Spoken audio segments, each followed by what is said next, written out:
Hello. Hi, everybody. Hi. Hey, how you guys doing? Oh, not much. How's the pitcher of beer treating you? Not good enough. Well, that's all right. They've got more. He needs to finish it. Yeah. Suck it down, man. Hello, everybody. Hi. Welcome. A reminder to the comics who are on their own, and specifically you, let them have the nice table, and you can sit right next to the camera.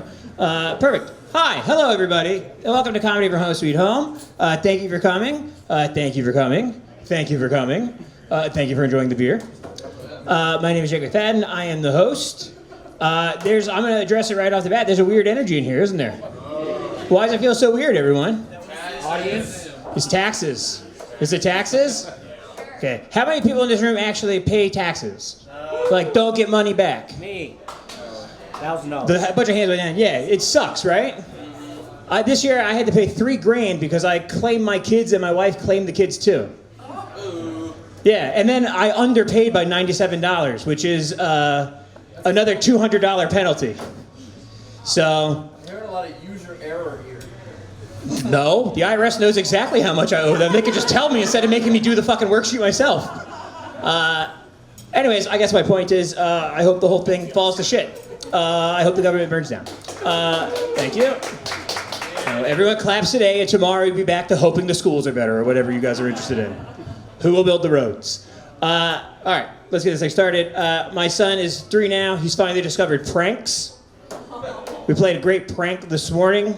My wife was sitting downstairs with the baby. I took a pen and wrote the word poop on his foot, and he ran downstairs screaming, "I have poop on my foot, I have poop on my foot." My wife jumps up to clean poop off of his foot and slips in baby pee because she was in the middle of changing the baby. That's it. I don't have to do a prank for the rest of my life. That was perfect. It was so good, I pretended we needed groceries and left the house for 20 minutes so I wouldn't get in trouble for it. That's a true story. All right, moving on. It's different to have kids now. Like, I was trying to explain to my parents the other day, like, oh, it's different. Like, when I was younger, I don't know if you guys ever got this, when I was younger, if I wouldn't clean my plate, my mother would tell me, there are kids who are starving in China right now, and you're just going to waste that food? And I tried that on my kids, and they said, so what? They're stealing our intellectual property, they're attacking Taiwan, they're sending fentanyl to this country. Fuck those kids. It's like, wow. I didn't expect that. The cartoons are different now, too. My kids got really into, like, a Mickey Mouse. I was on Disney Plus. There's a short series called Mousekercise, where Mickey Mouse does exercises with kids. And every episode, they spend 3 minutes telling the kids, make sure that there are people around, you have plenty of room, everything's cleared out of the way. If you bump your head on anything, go tell an adult immediately. It's so much warning for the kids. When I was little, the cartoons told us to go dump a gallon of gack on our dad while he was doing his taxes. And if you flip 2 channels away, Tom Green was painting a slutmobile. It's different then, I guess. Those are my jokes about kids. Oh, maybe I have another one. I think I'm a better parent than my wife, not because of anything inherently about me. My wife does the thing that all moms do when she gets mad at her son. She'll go, I'm going to count to 3, and then we're all going home. When my son starts having a tantrum, she'll go 1, 2, and then we all have to leave the brewery because he won't get off the fucking table. I'm a better parent because I grew up with a socket wrench. I have access to more numbers in my head. I'm like, I'm going to count to 3. 1, 2, 2 3/4, 2 9/10, 2 10/52, 2 23 millimeters. That's right, we're raising them bilingual. It's a Japanese socket, used for Toyotas. All right, people know I usually start the show off with a bunch of stuff in the news. There was a trade war, then there wasn't a trade war, then there was a trade war again. Then there was a trade war except on stuff that we'd actually buy. And then the most important thing in the past 2 weeks happened. Governor Glenn Youngkin declared this Virginia Screen-Free Week. I know, we're all shocked. Ever since he declared it on Sunday, we've all been beside ourselves. Virginia Screen-Free Week is it's the government telling us that we should put our phones down and talk to our families. That's what you're paying taxes for, everybody. When you fill that thing out today and then told the IRS you need to pay that the next 8 months, that's what it's for. So they can tell you to talk to your kids. I can't talk tonight. I don't know what's wrong with me. All right, I'm going to move on from this. My wife got a new job. She got a new job. I'm going to skip that, actually. I just don't like it. And she doesn't like it either. I have a work-from-home job, so I have to do a lot of Zoom meetings. So we recently had some new people hired, and they wanted me to do a Zoom meeting to go meet them. And so we hop on the thing, and they said, Jacob, why don't you turn your camera on? I'm at home. I'm not going to turn my camera on. You want to see me, you have to call me into the office. I'm trying to, build time. Let's skip that, too. Fuck it. I was going to move on. I was going to get through these last two things I want to do. I was thinking about Batman the other day, but not like the Batman part about the superhero. I was thinking about Bruce Wayne. What if Bruce Wayne was a real life guy, right? Because what is Bruce Wayne? Bruce Wayne is a billionaire philanthropist. What if there were a real life billionaire philanthropist? And I thought of it. There is one. His name is Bill Gates. So I started looking into what Bill Gates is doing. Do you guys know what Bill Gates is doing right now? He's weaponizing mosquitoes to give vaccines to people. That's what he's doing. He's genetically modifying mosquitoes to give vaccines in third world countries. And you might ask yourself, how does that work? Well, he doesn't know yet, but he spent billions of dollars on it. But they do have a deployment plan. What they'll do is they'll hatch a swarm of mosquitoes and release them on villages in third world countries. Now, in the Batman universe, that's called scarecrow shit. That's not good. Imagine you are a poor villager, and all of a sudden someone releases a biblical plague on your village. And they're like, hey, thank America for that one. You know what you get when you do that? 9/11. That and drones, I guess. All right, and with this, you guys know Amber Alerts? We've all got an Amber Alert, right? Someone can't keep track of their kids, so you have to get the shit scared out of you in the middle of a movie. I was looking into it. In California, they have, not only do they have Amber Alerts, but they decided that cops and the general citizenry was ignoring them when it was black kids. So they created, this is true, you can look it up, Ebony Alerts. So now if a black person goes missing, you get an Ebony Alert instead, because cops and the general public were ignoring when black people went missing, so then they made one specifically for black people so that the people who were ignoring black people would pay more attention. It's like when you get a phone call and they start by saying, this is a scam. I looked into it a little more. California also has one for Native American children, I'm not making this up, called a feather alert. That's a joke that sometimes I don't tell because I'm like, I don't think people are going to believe me. They'll think it's just a racist joke. But no, that's real. They had a thing called the feather alert for when Native American children go missing. Which, honestly, I don't feel that bad when Native American children go missing. Because I know whoever abducted them will use every part of the child. That's how I'm closing tonight. That's what I'm closing on. I said, that's how I need to end it. All right. We have a lot of people here on the show tonight, guys. A lot of people we have not had here in a while. A lot of people who are brand new. But we're going to start the show off with my favorite racist comedian. And I know who Nick DiPaolo is, so that really says something. Your first comedian of the night is all the way here from the Great South. I think he's from Alabama or something. Anyways, here he comes, ready to roll tide. It's Jud Howard. You got it. I'm Richmond's only racist comedian. That's true. Yes. That's me. You can tell in my voice that I'm racist. Jacob, I would like to ask you a question, dude, before you mentioned you had a wife. I would like to, this might be hard to say, but, all right, Jacob, listen. Picture this. We're both butt naked, all right? Banging on the bathroom floor. All right, okay, all right. And then this creepy chick from next door comes in, you know, the creepy chick from next door with the spiderweb tattoos and she's always brandishing. Yeah, and then we're all banging. Me, you, and her, and we're just banging. She's got shaving cream. And then my girlfriend comes in who's got a key. What do you say? I would say, I got your tattoos here. Oh, no, you're asking me? Yeah. What would you do in that hypothetical situation? Well, it's your girlfriend, so I should keep on doing it. Yeah, you're right. Let's just finish that. You never know what you're gonna hear at a open mic comedy show. Like, I might tell y'all that I've been putting Carmex on my butthole, and I still have not had a fever blister back there, and that's been like 5 years, so that's pretty cool. And I also like the way it smells when I fart. I use cherry flavored. I've been single now for a little while, and I've been on Hinge, and I've been like this. I got a Hinge match the other day, and it was from this guy named Jarrell. So Jarrell, if you're watching, hey, you know, if you're one of, but he said he liked my picture, and then he said something.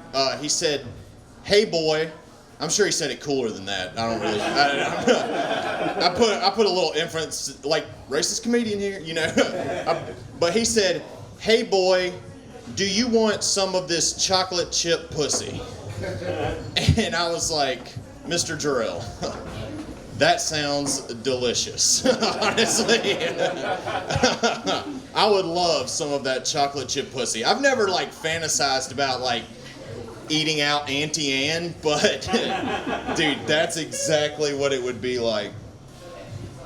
I did go on like a first date recently, and I was downtown, and dude, I'm from the country, so I just piss anywhere, honestly. Like I'll do it, and I'm not just gonna walk into an establishment and pee. I'm gonna go by the dumpster, you know. And this girl who was meeting me there saw me pissing beside the dumpster, and I'm a country boy, so I pull my pants all the way down. You know, that's how we do it. I don't want to get dribble everywhere, so I'm just standing there like pissing, and she's like, "Jud," and I'm like, "Margaret." And dude, actually, I recovered from that because she said I had a nice ass. Margaret, if you're watching, you and Jarrell, we can, you know, dip into the cookie jar. But I did recover because I had hand sanitizer in my pocket, and she was like, "That's sexy." We're not seeing each other anymore, by the way. Because of this one thing. Have y'all ever been with somebody that looks exactly like their dog? Like, it's hard to unsee. Like, it's really hard to unsee. And Margaret, if you're watching, she, like, you just can't get over that, you know? Once you see it, you can't unsee it. Like, Margaret and her dog both had, like, this cute little underbite, you know? And it was cute, and they both kind of, like, walked, like, pigeon-toed. And the worst part about it was, you know, I hated to do it because she was such a sweet girl, too. Like, she was a really good girl, but her owner was a fucking menace, dude. God damn. Have you ever been looking for a job online and been like, you know, getting denied and it sucks? And then you're looking for a house online and you're getting denied and it sucks. And you're looking for a girlfriend online and you're getting denied and it sucks. And you're like, where do I find guns? So I am 34 years old. I'm not married and I don't have any kids. So my parents are pretty sure that I'm gay. Yep. My dad's got a different word for it though. He doesn't say the word gay. He's got a different word he likes to throw around. You know, it means gay, and it's 3 letters, and he just says it too, boy. He just says, why?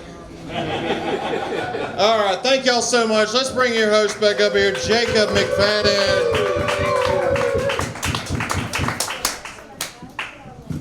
Jud Howard, everybody. Give it up for Jud Howard. Chase the bikers out with this racism. Maybe I'm just old school, but I remember when bikers were racist. All right, we're going to keep this thing going on. Good thing those anti-racist bikers left, because your next comic is a Polak. I think that's okay. Everybody put your hands together for Samantha Lukasiewicz.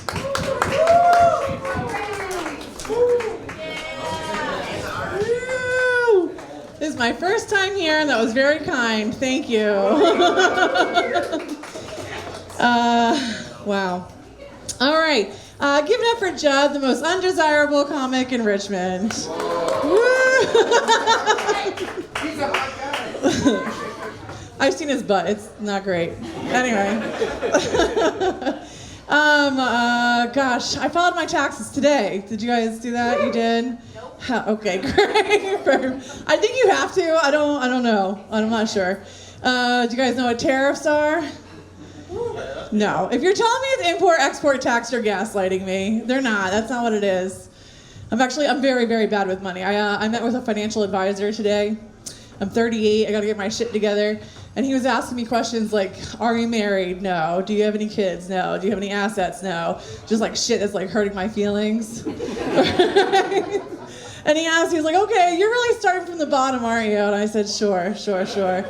He was like, well, do you have anything, like, are you worried about, like, if something happens, like a life event, a heart attack, a flood, a stroke? And I was like, no, I'm not worried. I'm not worried. I just don't think about it, right?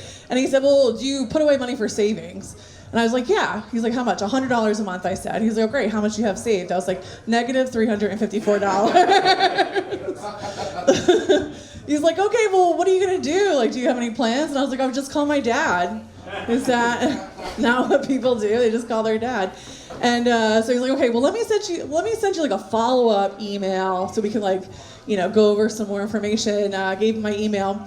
And he was like, oh, I like your picture that pops up with your email. And I was like, it's kind of creepy. I was like, thanks, Daddy. Hell yeah, I'm going to get a daddy financial advisor. Why not? I'm single. Anybody else single in here? I don't want to be like you. I don't want to be like you. I want to be happy, okay? I want to be happy. I'm recently single. I was with this very, very old man for a very long time, and we only had so much time together, and he did not want to spend it with me, which is fine. But how long do you think is like too long to be together, to not have like a commitment from somebody? Like I didn't have a ring. We didn't live together. Are you guys together? How long before you like said I love you? Do you guys live together? Go fuck yourselves. That's fine. How long is too long, do you think, like, not to have a commitment? Oh, man. It depends, but I would say probably, like, 2, 3 years? Okay, so not 13 years? No, okay. That's all right. Should probably let him know. No, it's fine. You don't gonna tell me twice, people, that you don't like me, right? You're like gonna tell me like 3 or 4 or 5 or 7 or 9 or 21 or 28, 31 times. And then followed up with like 8, 10 years of actions, then maybe I'll get it. Probably not, because I'm pretty stupid. It's hard being single. There's a whole bunch of comics in here, so you guys know. I had a guy slide into my DMs, and he was like, Sam, I'm not sure if this is relatable to anybody who's single. He said, Sam, I'm so sorry that you're going through this. Do you want to watch me come on camera? Oh, I know, the audacity. I mean, I did it. Of course I did it, right? I'm so lonely. I did it. I was thinking about it recently. I was flipping through the channels, and I was like, I think I want to be catfished. Has anyone been catfished in here? Oh, okay, hell yeah. Yeah, I think, I have disposable income. I could totally buy, like, a cell phone because your camera's not working. Sure. Why not? They don't touch me and call me pretty for, like, 5 months. Sure, totally. I was thinking, how easy it is to date a prisoner now? It's pretty easy. You just go on Instagram, pick one out. No, a lot of, I'm really influenced by TV. A lot of those shows, those dating shows are lying to us, right? Like Love is Blind, like spoiler alert, Love is not blind, right? The Bachelor, Bachelorette never works out. Here's the thing. Here's a show that we should all pay attention to. We're sleeping on. Hoarders. All hoarders are married, okay? I'm not sure if you guys watch this show, but if I let my cat shit on my floor for like, I don't know, a week, I'll be married and have like 2 kids within a year. Guaranteed. All right, I'll leave you guys with this. Everything's triggering when you're going through a breakup. We'll probably get back together because that's what happens, right? And everything's triggering. Your playlists are triggering, right? And so Ariana Grande, cry. Immediately cry. Queen's Fat Bottom Girls, so sad. so sad. You just tell me I had a fat bottom, that's all I'm saying. The one that's got me ugly crying recently is Pound Town by Sexy Red. Ooh, so sad. All right, let's bring Jacob back up. Thank you. Samantha Lukasiewicz, everybody. All right. Samantha mentioned being single. I'm married. I've been married for a few years. I got married during COVID. That was it was fun. I got married in Ohio during COVID, so we had to go into a courthouse to do it. But because of COVID, we couldn't go into the courthouse together. We had to go separately so that we wouldn't spread disease. But the judge did need to see both of us affirming that we wanted to be married at the same time. So we had to go in separate and then meet in the same room, but we had to be staggered going in. Are you married? I am, I think. Either that or I played a very complicated game of musical chairs. So what happened is I went in before my wife, and I go in, it's a courthouse. Who do you think is doing temperature checks at the front of a courthouse? Cops. And so they give the cops a temp gun. Do you know cops are trained, they drill a lot. Cops really only know how to take one stance. So I go in to get married, and the first thing that happens is a guy pops up around the corner and goes, "Hey! Give me your forehead." I was shit my pants. And then like 15 minutes later, I talked to a judge. He's like, "Are you sure you want to get married?" I'm like, "I don't know. I feel like I have a new beginning. A whole life flashed before my eyes. I'm so young now." Coded that story. 2 days later, I'm taking a shower. My wife's like, "The judge is on the phone. He says your signature's funny. He wants to confirm you really signed it." I said yes. All right, you guys ready for your next comic? Yeah. Okay, good, because your next comic's not here yet. So instead, I'll give you your first alternate of the night. Your next comic got way too high last night in Charlottesville. He's still not sure if he's here. Everybody, put your hands together for the master of disaster, the Richmond legend, Bryan Fountain.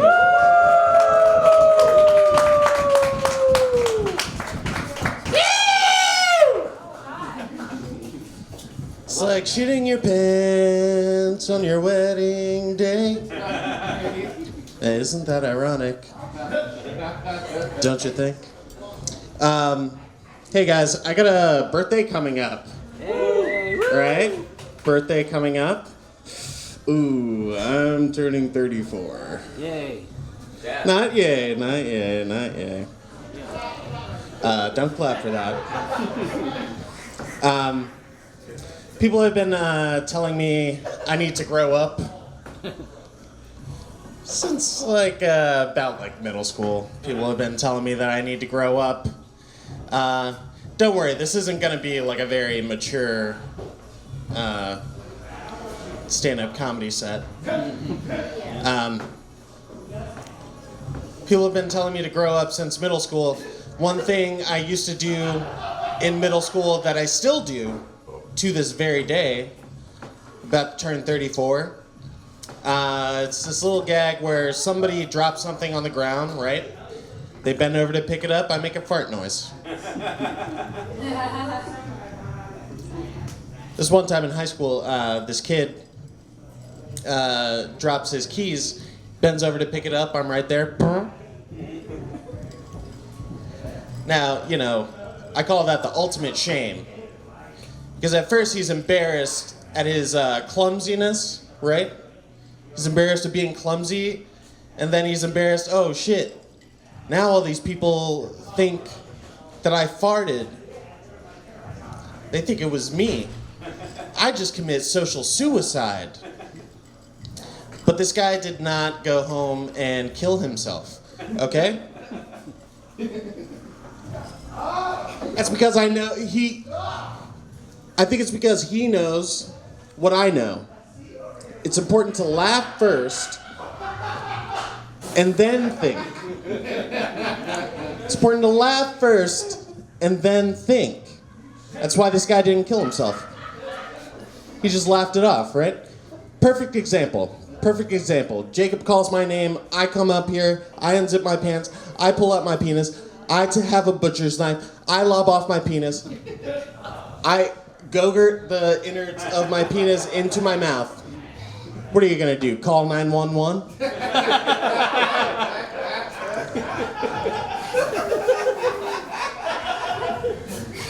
No, you're gonna laugh.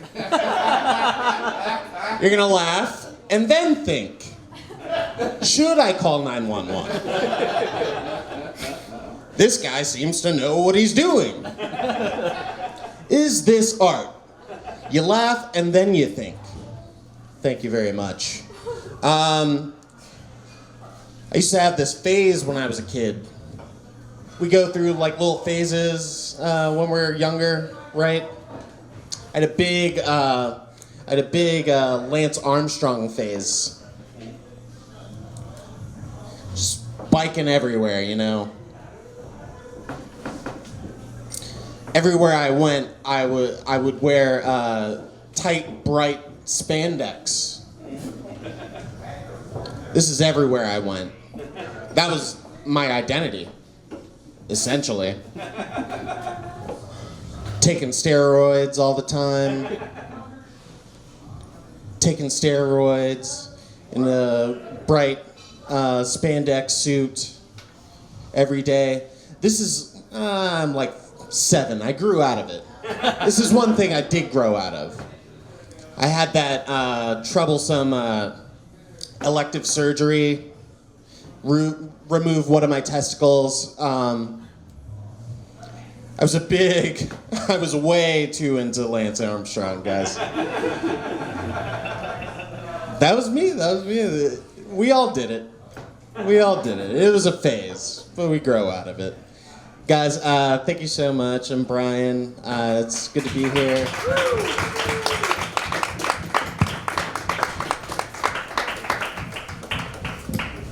Bryan Fountain, everybody. I literally told you he was a disaster, and I was correct. Sorry, Silver. Hey, warning, Silver, I'm turning it up. And then I'm speaking louder. Your next comic. Let me tell you something about your next comic. Your next comic is from Russia, but she's a good one. Your next comic married a man just to take his money. Your next comic is going to do an American accent tonight just for your benefit. Put your hands together for Bonnie. Come on, Bonnie! This is my best American accent, which is really fucking a shame, isn't it? Okay. So Jacob was talking about screen-free week this week, which has been fucking great because it's been the best way to babysit my brother's kid. Do not have to pay attention to the baby monitor at all. So in new news, I'm no longer an aunt. So a friend recently told me I'm the life of the party, which is kind of weird, right? Like this was even her party. So I don't know, we just finished up that conversation and I closed her casket and left the reception. So I got a fish a couple months ago. I walked into the pet store needing cat food and I saw this like really pale, skinny, dying thing and I was like, perfect, my type. I knew I could fix this one, you know? I brought him home, we named him Finn. It's short for fentanyl. He's one of those little fighting fish, you know? And it's been really fascinating to watch him because he'll like catch his own reflection in the tank and try to fight himself like that drunk guy in the club. And it got me really thinking about like these kind of men. What do they love to call themselves? Alpha men. And it's like, no, bro, I've been watching, I've been observing. Clearly you're a beta.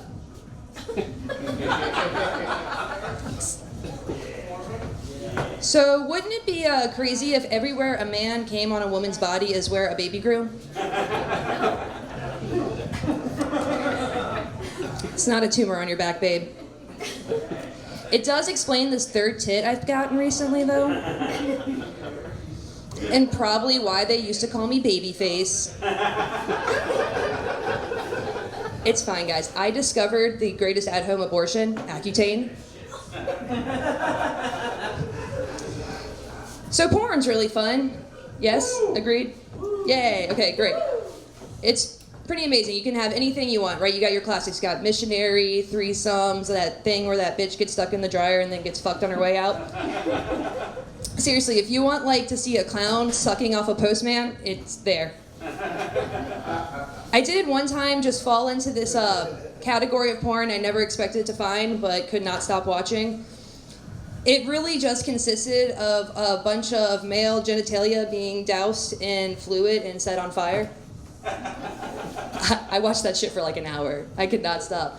But it really did give me a new meaning to fire crotch.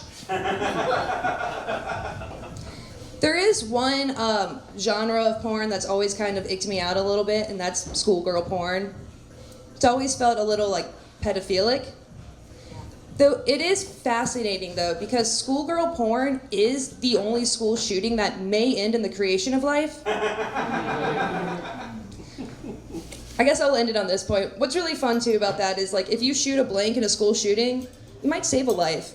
If you shoot a blank on a school shooting porn set, you're definitely not creating one. All right, let's get Jacob back up here.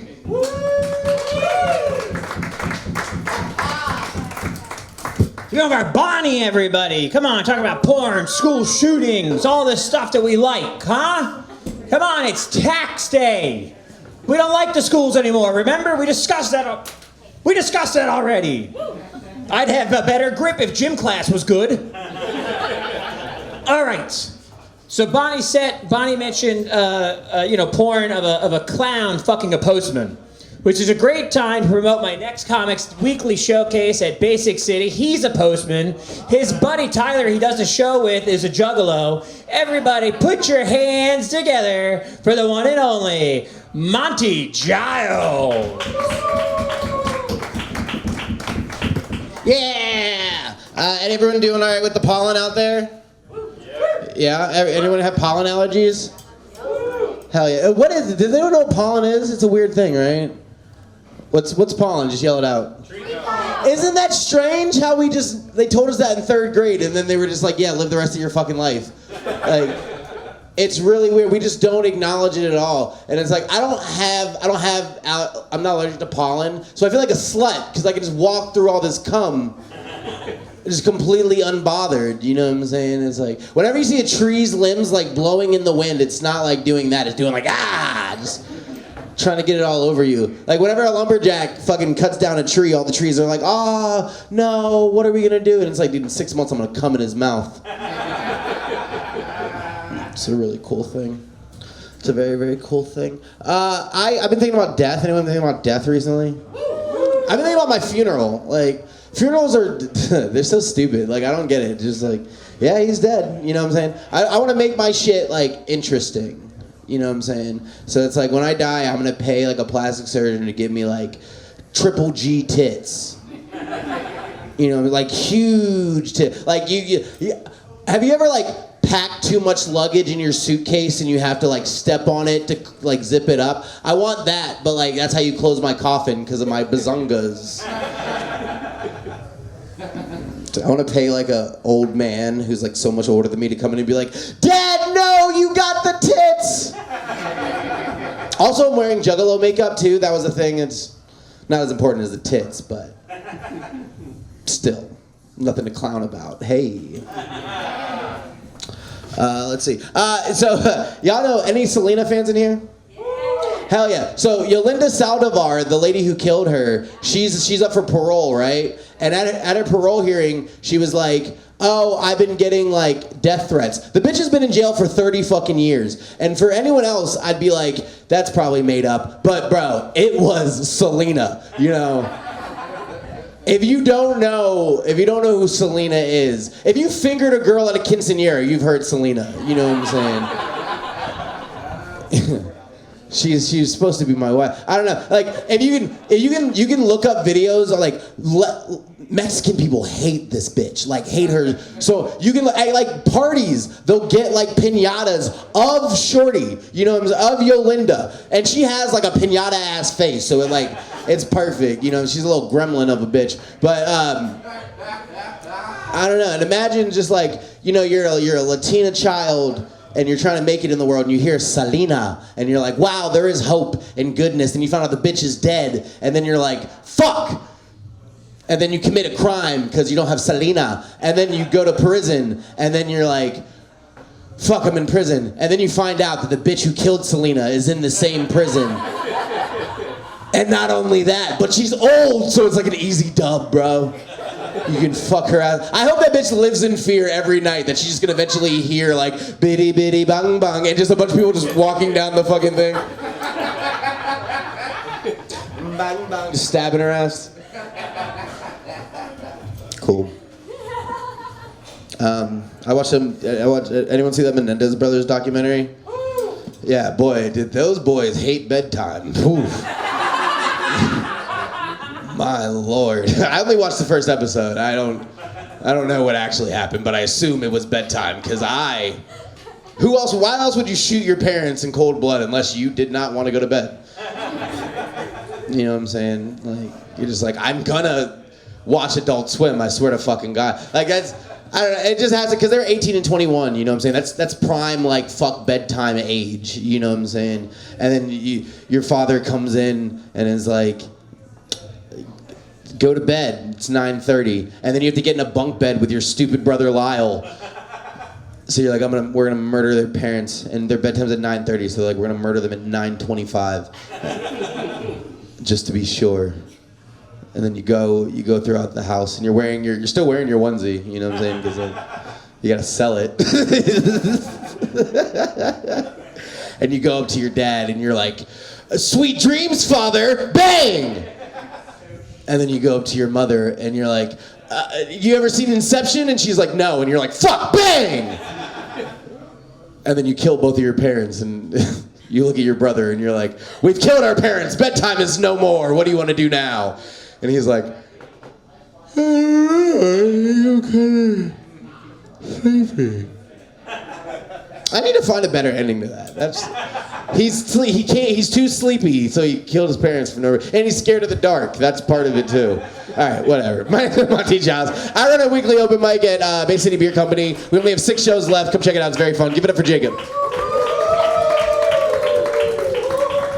Monty Giles, everybody. Monty, what's the date of the last show? May 28th. May 28th, their last show. It's going to be a roast. Yeah, there's a roast May 21st. May 21st is the roast. That's the one I'm on, and I'm going to end this so I can go update my calendar. Hey, I only know Selena. I was in 3rd grade in North Carolina, and they made us watch that movie twice. And the only thing I remember is that she wore cow pattern pants and then got shot. Fun fact, or fun question, what part of the 3rd grade curriculum involves Selena? Because I saw it twice. Spanish 1. It's North Carolina. We didn't take Spanish. We took French. Fucking idiot. Go back to school, dummy. All right, your next comic. Hey, you're gonna like this guy. He's a real oddball. That's his name. His name is Oddball. Oddball!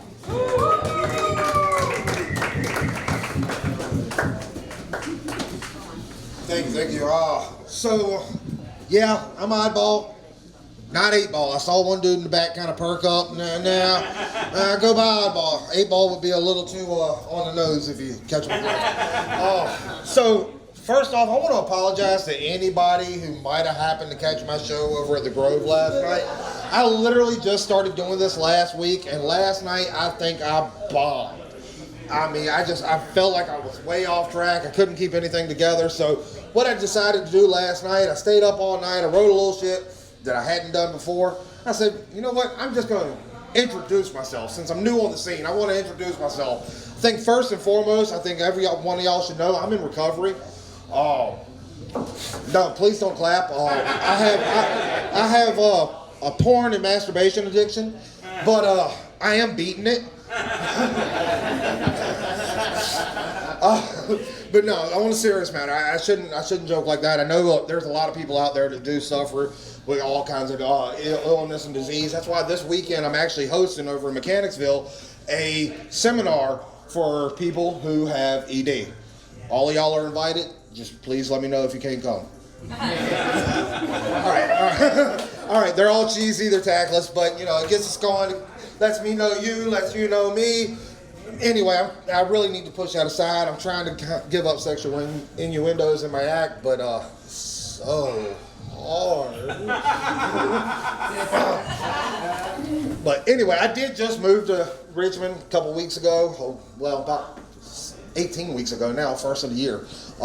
And I finally got to do this, and what I wanted to do is figure out who could help me out. I moved up here because who's a fucking representative we need to talk to get Pornhub back active?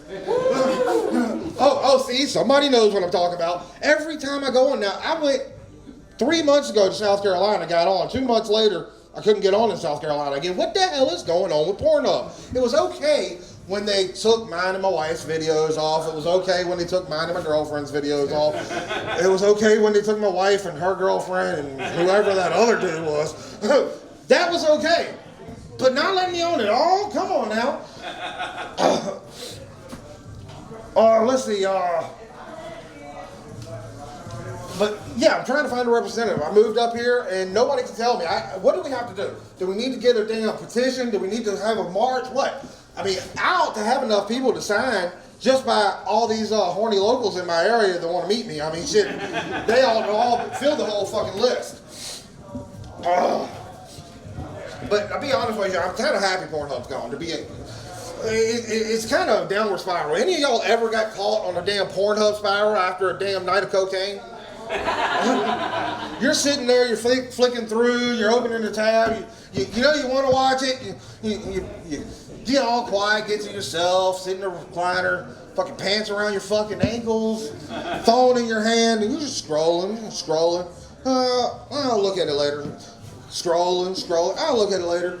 Fucking next thing you know, sun's coming up. You got 108 fucking tabs open.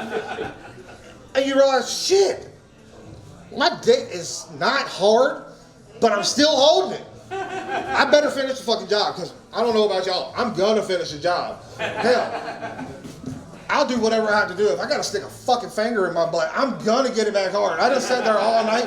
My biggest problem then is figuring out what I'm gonna watch. I got all these fucking tabs open. And when you get on a fucking spiral like that, you can start going back and looking. You got some freaky shit in there. You don't realize how freaky you are till you get on a downward spiral in Pornhub. Fucking next thing you know, you're going through and saying, okay, I just need to get this off, get it quick, get to work, we'll go. What the hell is this? Mariachi? What the? Midget? Clown? What the hell was in that Coke last night? Thank y'all. I'm Oddball. I'm just making it on. Y'all give me some love, and I'll be around. Give it for Oddball, everybody. Really good. That's only his third time ever doing comedy. Give him a round of applause. Hardest nipples at the open mic you ever seen. I tell you right now, the hardest nipples you ever seen. I took the rings out, but I left the one in the bottom. Well, we could all tell. That was wild. I did not know Oddball was a krang. Somehow the mic picked you up even though you spent half of the thing with your mic down here. That's crazy. I've never seen someone hold a mic here for their performance before. That's that southern drawl. Yeah, it drawled all the way down your drawers. It's wild. As an open mic host, you have to watch a lot of people who are new at this, and one of the hardest things is, sometimes people grab it, they get it here the first time, they don't know how to hold the mic, right? And the hardest thing is, you're in the back and you want to give them advice. You want to tell them you got to hold the mic right up to your mouth. And the only way to do that is with this hand motion. That guy's nipples are so hard, I was like, I'm going to let it ride. I'm just going to let him do his thing. And I'd be like, I don't want him to get me outside. I don't know. He just moved to this city. No one knows him. I'll never be able to identify him. A bearded white guy in a trucker hat. Put that in the unsolved cases. All right, we're going to keep this thing moving. Your next comic used to be a mainstay here. Then they opened that other Tuesday mic, and we never saw him again. But probably unrelated. Probably unrelated, not at all jaded. Anyways, that mic closed down, and here he is again. Well. Back here to get his sloppy seconds. Everybody put your hands together. They're very funny. They're very talented. All the way from Boston, it's been so long? Bag Chuck. It's Big Chuck. Big Chuck. Oh, so good to see him again. Oh, he got him back from his old program. Charlie. Hey, what's up? The other mic Jacob was talking about was at his house. I was doing stand-up in front of his wife and kids, and I would always crush there, so now I don't know. This one really worked with his son. Okay, works with adults too, that's fine. Also, I think someone left their notes, haha. Looks like Monty. Paulin, slut walk. He didn't say slut walk? Oh my God, we missed that part. Biddy bang, we heard that, okay. I don't know. I was in the Midwest and I ended up at a gay bar. I didn't know it was a gay bar. It didn't seem, it was like the least, I've been in a gay bar before, but it was like the least gay bar I've ever been in, right? I didn't realize it at first because like all the guys were dressed like not gay. Not that gay guys dress a certain way, but they do. And like all the guys, they had like flannel and like baseball hats on, and I didn't realize it was a gay bar until I heard one of them talk, and I'm not going to do the voice they did, but they were like, look at this queen over here. You can imagine the voice they did, but they're like, look at this queen. I was like, oh my God, wait, this is a gay bar? I was like, I guess that makes sense why I saw those guys snorting coke off each other's cocks in the bathroom. I just thought they were out of legends. I mean, I've done that before, and I'm not gay, but I don't know. But then, you know, when you realize when you're a straight guy, you realize you're in a gay bar. I had this thought that I think a lot of like straight guys have when they've been surrounded by gay guys before. I'm not proud of myself, but this is the first thought I had. I said, oh no. All of these boys are in love with me. I'm gonna have to break it to them one by one. I went up to every guy in the bar. I was like, I'm sorry, you can't fuck me. This is, my asshole's for girls' fingers only. No, I don't know. That was weird though, yeah, because I was in the Midwest, and like this is a weird thing I realized about the Midwest is like in the Midwest, yeah, all the gay guys look straight. Meanwhile, like every middle-aged straight woman looks like a lesbian. That's weird, right? And I think that goes beyond the Midwest. Like, don't you think it's weird? Like, you find a woman who's like 55. She's very stout and rotund, has a short haircut, gray hair, Ray-Bans, and it's 50-50. Either she's a lesbian or she's the most homophobic woman you've ever met in your life. That's weird. Like, why are these evangelical Christian ladies appropriating, like, lesbian culture? That's fucked up. It's like either way they're going to say the D slur, but one way it's empowering, and I don't know, the other one's not. My parents are they're moving out of the house that like I grew up in, and they keep finding all these things from like my childhood, like all these like art, I don't know, like projects they did at school, and they keep sending photos of like these, I don't know, projects from school or whatever. And this is one thing I realized is that I've always been a real one. Even not when I was in high school, but when I was a little kid, I was so fucking badass. Cause like it would be like, what's your favorite class? I wrote recess. Fuck yeah. If you got asked your favorite class, you said anything besides recess or lunch, you're a fucking nerd, and you're not on my fucking level. That's what I have to say. Another one was like, what's your favorite book? And I wrote, I don't like books. Comma, I only like books that are good. So. Grammatically didn't make sense, but I don't like books. But that's true. To this day, I'm still like, that describes me about everything. I only like movies that are good. I only like, who are you? You like food that's bad, you piece of shit? I don't know. I've always been real. I'm a real one. That's, you ever think about this? Like, this is embarrassing. This is probably the most embarrassing thing about me, but I love like inspirational quotes. This is so lame, but I'm going to be vulnerable with you guys. Like when I go to do stand-up, I'll like listen to inspirational quotes. They're just like, don't listen to the haters. Like you could do it. Like you have to believe in yourself, and that helps me. That gets hypes up. But then I always think of like, what if a fucked up person heard this, right? Like if it's like, you know, like, hey, believe in yourself. Don't listen to what others have to say. That's good advice if like you want to start a pottery shop on Etsy. That's bad advice if you're a meth addict, right? Like. If you're a meth addict, the haters might be right. I don't know. But no. I just want to talk about this. I lost a friendship one time over the Saw movies. One time, me and my friend were talking about the Saw movies, and my friend was like, "Those movies, they don't scare me because I know that will never happen to me." And I was like, it probably won't happen to you. He's like, no, it will never happen to me. And then I said, well, this isn't like a fucking werewolf. Like, this could happen. People do get tortured and serial killed. And he's like, it will never happen. So I hate fucking people like that, people who are confident about the future. So I had to prove a point. So I knocked him out. He woke up in a dirty bathroom. I had a little puppet talking to him, and it's like, there's a Rubik's Cube up your ass. You have 30 minutes to solve it or it explodes. And yeah, that ruined the friendship. He's alive. He made it out. He figured out the ass cube. But we can't talk about anything anymore. All right, that's been my time. Let's give it up for Jacob. Thank you, guys.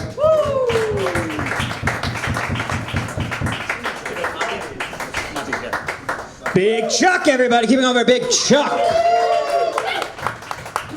Guy doesn't appreciate the haters, but he's got a real hard thing against optimists. Chuck's thing is like, hey, everyone should be a nihilist. Everyone should be uncertain about the future or he'll fucking ruin you. That sucks. All right, wow. I forgot I'm in Richmond on tax day. Of course you guys are into uncertainty and nihilism. Well, I'm going to bring your next comic in. Your next comic is the king of uncertainty and nihilism because he's here from Washington, D.C. Hey, another one of those clowns in Washington just stopped by. Give it up for AK. You represent the government now. Woo. Yeah, you guys know why I'm here. Here to protest or talk about abortion or something. I don't know.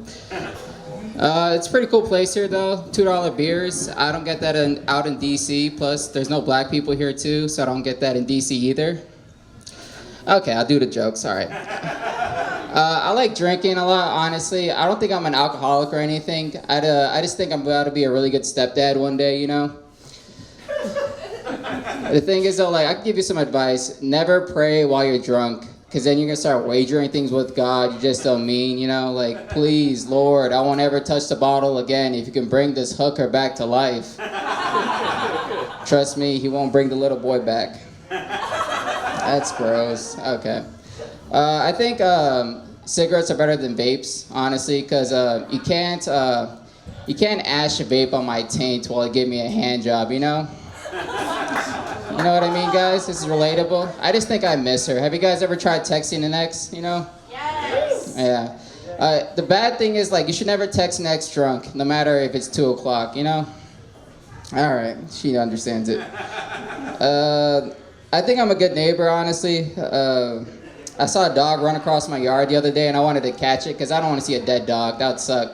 So I'm chasing this dog for about, like, half an hour, and then the kids in the neighborhood are helping me out. And I end up in the woods with like 3 little white kids, right? And I stopped and realized, you know, this is how they get you. The old Scooby-Doo hang a nigga trick. I've seen this before. Because that's one of my biggest fears. It's like all those 3 of the kids, like they just morph into like a Fox News headline, you know? African eats white kids now. Terrifying. My girlfriend's family, they're all Fox News people. It's really interesting when I go over there. Like the other day, there was a headline about a drive-by shooting, and they killed like a little girl and everything. It was terrible. And her dad went, that guy should get the goddamn chair. And then her uncle went, fuck that, that boy should get the rope. And then they looked at me, you know, like I knew him. I didn't know we were doing improv there, like yes and burn the body. Oh, cute joke. She hates that. Okay. Let's see this one. My girlfriend tells horseshit stories, honestly, and it sucks. I keep telling her this shit, and she got mad at me the other day because I told her, how about you shake some ass while you tell this story? And she tried it, and it really worked. So now every single day after work, I ask her, how's Helen doing? The one with the short hair, not the long one, you know? She missed her birthday. We were going to talk about it? Okay. This is fun. It's all newish. I like America, honestly. I don't think Elon's doing a great job type of love, but my family's from Ethiopia, which is interesting because like I've been there and that place fucking sucks, you know? I like paved roads, it's really cute. The last time I was there for like a whole month, and the last week there, because the only thing you do inside Ethiopia is you drink coffee. That's all you do. You drink coffee, you run marathons, and you drink coffee.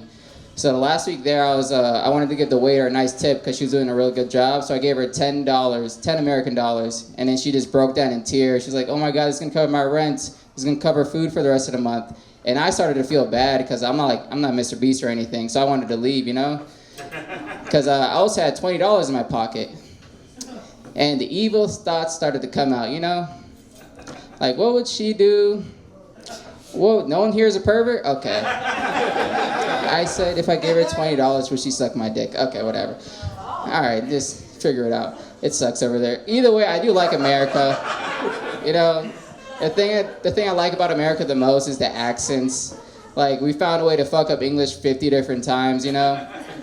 My favorite one by far is the Boston accent. You probably know somebody from there, you know? He's like, how'd you know I'm from Boston, huh? Like, sir, we're in an elevator. I wasn't thinking Sweden, you know? All right. What's a good one to end on? This is one of my favorite. You guys deserve this one. Comedy has changed throughout the years, honestly. A lot of people do smart jokes, but at the end of the day, if you're on stage or whatever this is, you're a clown, you know? Like me, I'm a black clown. Even my nose squeaks. Look at this. Digger, digger. You'll love the next part. Don't worry. All right. I told that joke at a show one time, and then this one white lady came up to me real upset. She's like, "Nigga, you can't say that." Oh, you do like it. All right. That's all my time. Give it up for your wonderful host.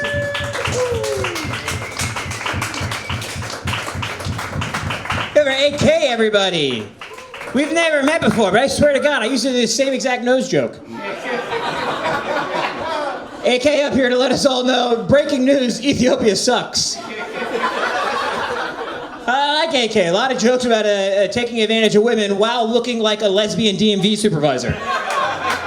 All right, we're going to keep the show moving, everybody. Your next comic coming to the stage, he's a good guy.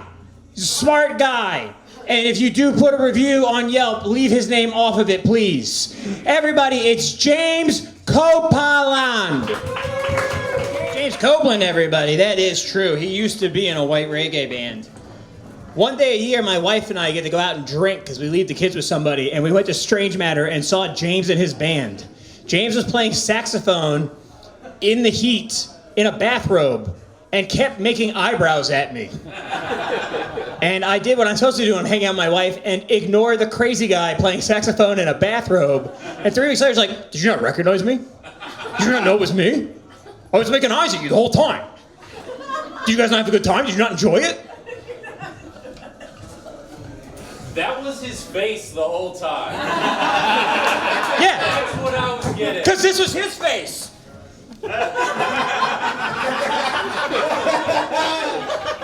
My mouth was full.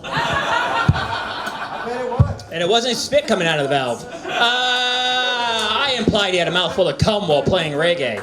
Your next comedian knows nothing about mouths full of... No, I'm taking that back. Your next comedian used to run a show tonight. Now she doesn't, which is a shame because she is a phenomenal host, but it is a joy for all of us because she is a great comic. And now she's not jaded by sitting through everybody's horseshit for the past 2 hours. Put your hands together for a very funny comedian. Emilie Erbland. What's up, cunts? How's it going? How's it going? Okay, who was here when the bikers left? Okay. Who was here when the biker got up and lifted up his exoskeleton protective suit and slipped it on like some sort of bionicle? Y'all saw that? Yeah, that's what I was cracking up at, not the comic up here at the time.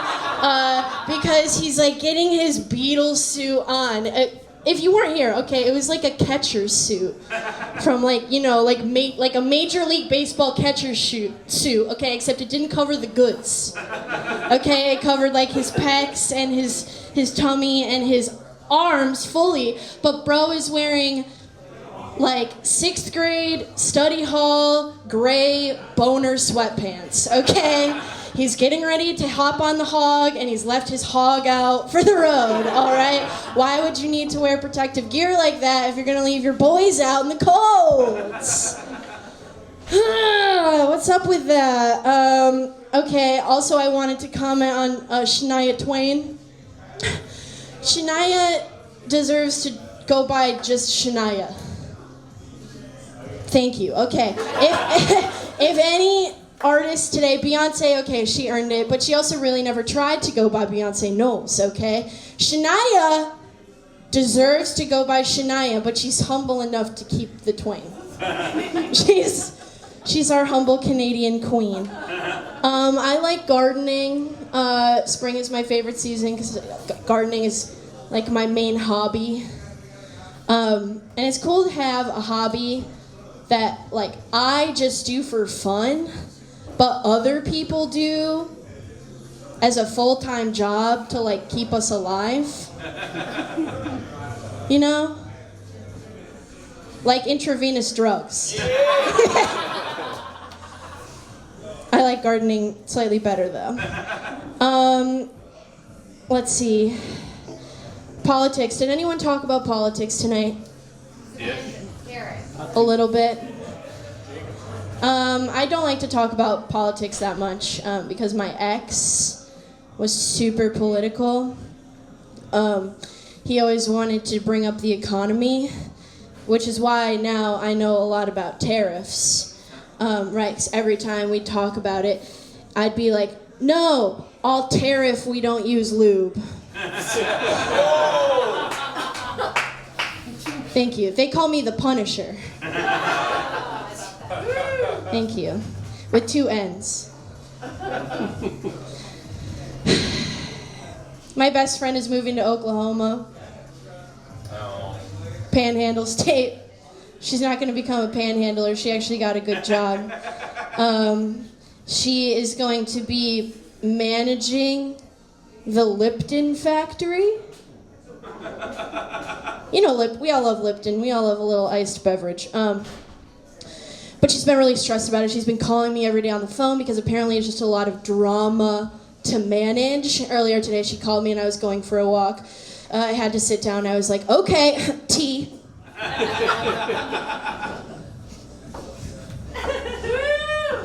Thank you. I'm opening a bar. Thank you. Yeah, I'm trying to open my own business. But we do things a little differently at my bar. We are offering brunch, but you can't come alone. Sorry, I wrote this joke at brunch alone. No, in my bar, brunch is a community affair. Okay, mimosa, you mosa, we mosa. Together. In my bar, we don't have happy hour, we have sad hour. Sorry. Beers are $100. We're playing Hoarders on television, okay? You can bring your dog, but only if it sounds like this. Sad, unbreathable dog. No, I don't know if I want to like own a bar for my full-time job, or garden. I'd just way rather have a boob job. A boob job will be more supportive. A boob job has more perks. That's all I'm saying, people. Everyone, clap for your host, Jacob McFadden. Ain't he the bestest? Thank you, Jacob. Of course. Thank you. Thank you. Emilie Erbland. Give it up for Emilie Erbland. Yet another rival I've crushed. I'm kidding. It's a terrible tragedy. All right, no one laughed, and now it just feels weird. I'll make it even more weird. My son has a crush on Emilie. My son is 3, and every time he sees Emilie, he hides from her. But then points at her and calls, Mom, Mom, and then points at her. That's why he doesn't see her anymore, because my wife is like, fuck her. This is my baby. So, you're my wife's rival, too. And you've still been defeated. All right, we're going to keep it moving. A lot of people say, hey, why do you still have your email address available for signups? No one's going to use email. Your next comic's here to prove you wrong. Fuck everybody else. Your next comic emails to sign up for the show. Your next comic often gets found out that he signed up for the show like 3 days after the show happened. But still, your next comic uses electronic mail because we live in the fucking future. Rico.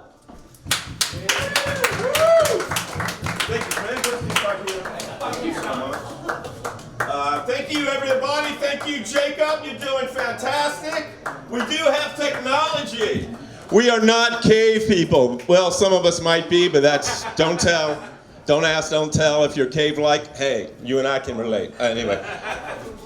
All I want to say is, man, life is hard.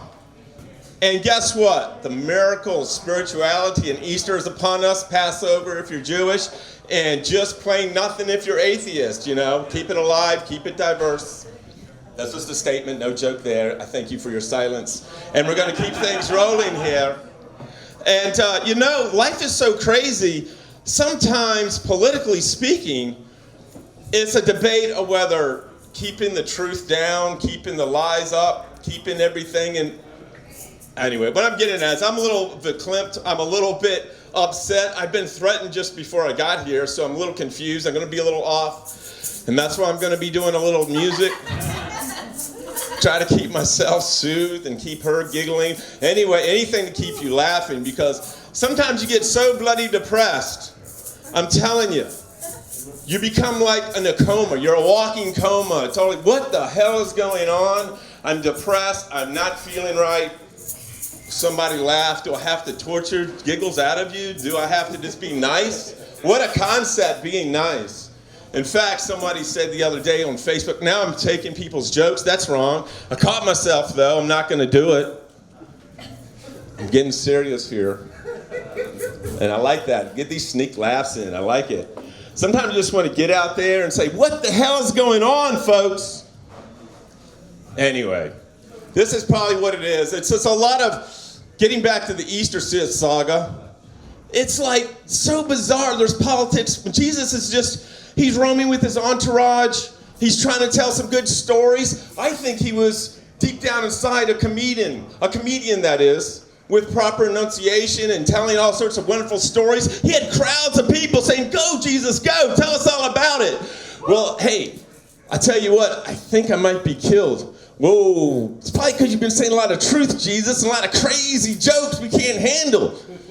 You know, you said, love your neighbor like yourself. I mean, that's hilarious, but nobody does that. Get out of here, man. You're freaking out of sight, but man, you just can't be doing that. You're also saying, what? Seek and you shall find? What are you going to do? Find some Easter eggs somewhere? Come on, Jesus, you're crazy, man.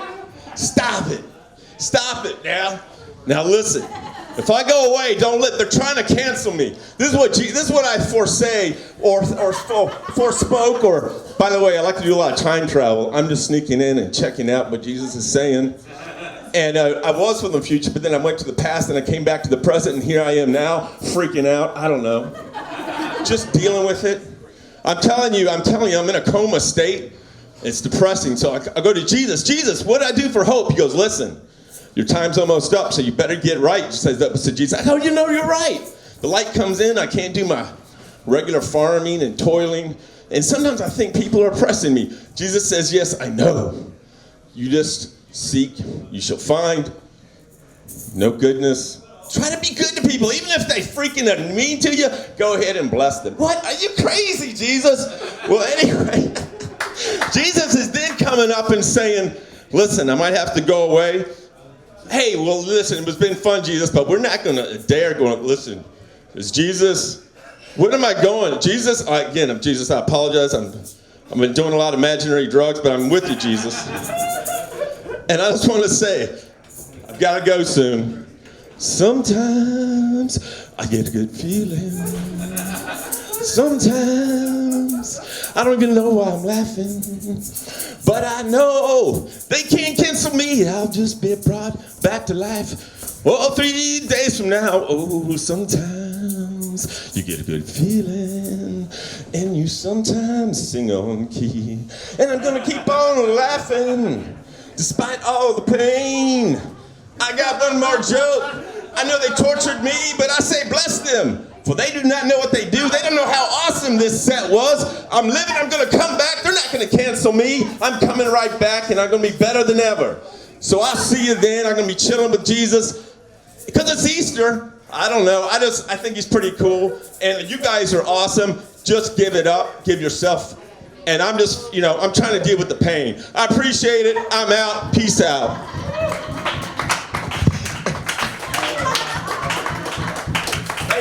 Oh, wait. Give it up for Jacob! And let's not leave Jesus out of the mix, everybody. Come on, give it up for Jesus. Hey, he died for our sins. happens, I gotta hide a basket next weekend. I don't know. All right. Your next comic. That's a hard thing to follow, everybody. Okay, give it to me. That's a hard thing to follow. I don't have any maracas. Your next comic coming up here. That's a hard thing to follow. Your next comic coming up here. Very funny lady. I have known her for a very long time. Longer than I'd like to admit, honestly. I wish we were younger. Okay. Your next comic is Content in Her Life, Where I Still Have Regrets. Everybody put your hands together for Stephanie Moyer. Hello, I've never gone up after a sermon before. I'm really excited for Easter this year because it's 420. I couldn't give a fuck about Jesus. But enjoy your eggs and I think church, whatever you do. Do you guys think the first person that called a vagina a pussy was a dog person or a cat person? I think context matters with that. That's all I have for that so far. Stay tuned. I think we need to revamp some sex terms. I think they could be updated. For example, blowjob, right? Boo, who wants another job, right? Unpaid labor, too. So I got a word that's not used often. We could call it lollygagging. Right? Instead of a guy going, hey, can you give me a blowjob? They can go, sweetie, would you like to lollygag? Sounds nicer. Yeah, try it out. Let me know how it goes. Or don't. I don't care. Monty talked about funerals. I've been planning my funeral since 2nd grade. Great. The only thing I have are the songs. The first song is that Sarah McLachlan song, In the Arms of an Angel. And then the second song is David Bowie's Little China Girl. Yeah, I'm not going to elaborate on it. I just want it to happen. A lot of people are talking about porn. I don't really have any porn jokes. I think I was scarred. When I was young, I had one VHS tape that I was allotted to record Dragon Ball Z when I got off of school every day. And one day I put it in to watch the death of Vegeta for like the 50th time. And right before he died, it cut away to 2 girls and a golden retriever in a shower. So then I recorded over my dad's alien autopsy tape. Anyway, I never told him. Monty talked about the Menendez brothers. What's interesting is that if you spell Menendez brothers wrong in a text, it will let you know that it's wrong, but it won't give you the correct option to correct it. I think that's weird. We all know how to spell their name. This is the last one I have. Does anyone like reality TV? Yeah. Great. What's your favorite show, Brian? Chopped. Love on the Spectrum.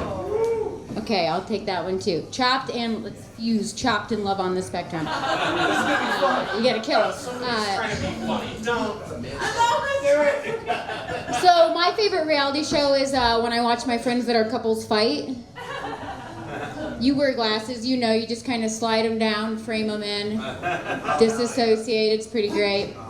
But my other favorite reality TV show is Meerkat Manor.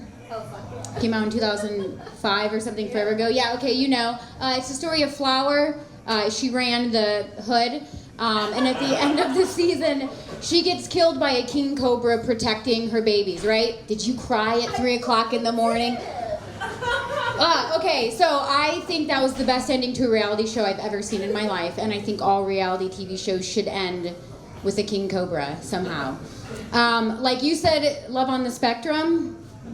I don't know that show. But in Love is Blind, at the end they get married. So imagine they walk down the aisle, they lift the veil, King Cobra. Do you marry it or do you kill it? Okay, I'm done. Bye. Come on, Jacob.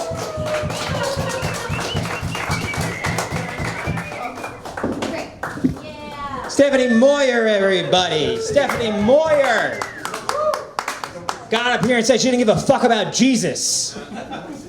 I think in the timeline, Jesus is either dead or about to be dead very soon.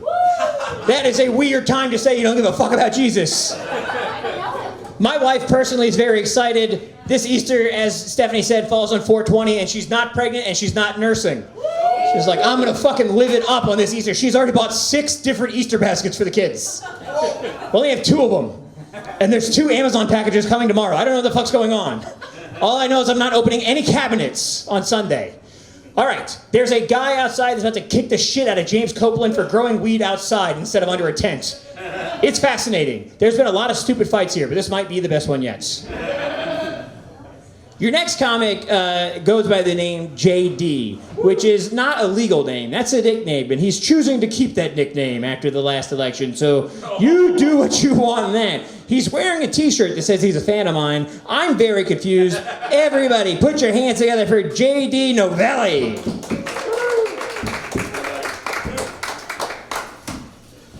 What is it with Prashant and pussy, I swear?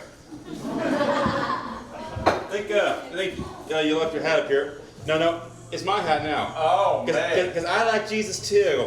I see Jesus from across the hallway in physics class, and I'm like, ooh, I want him to be my boyfriend. I don't know though. What about this hat? You guys like this hat? Yeah.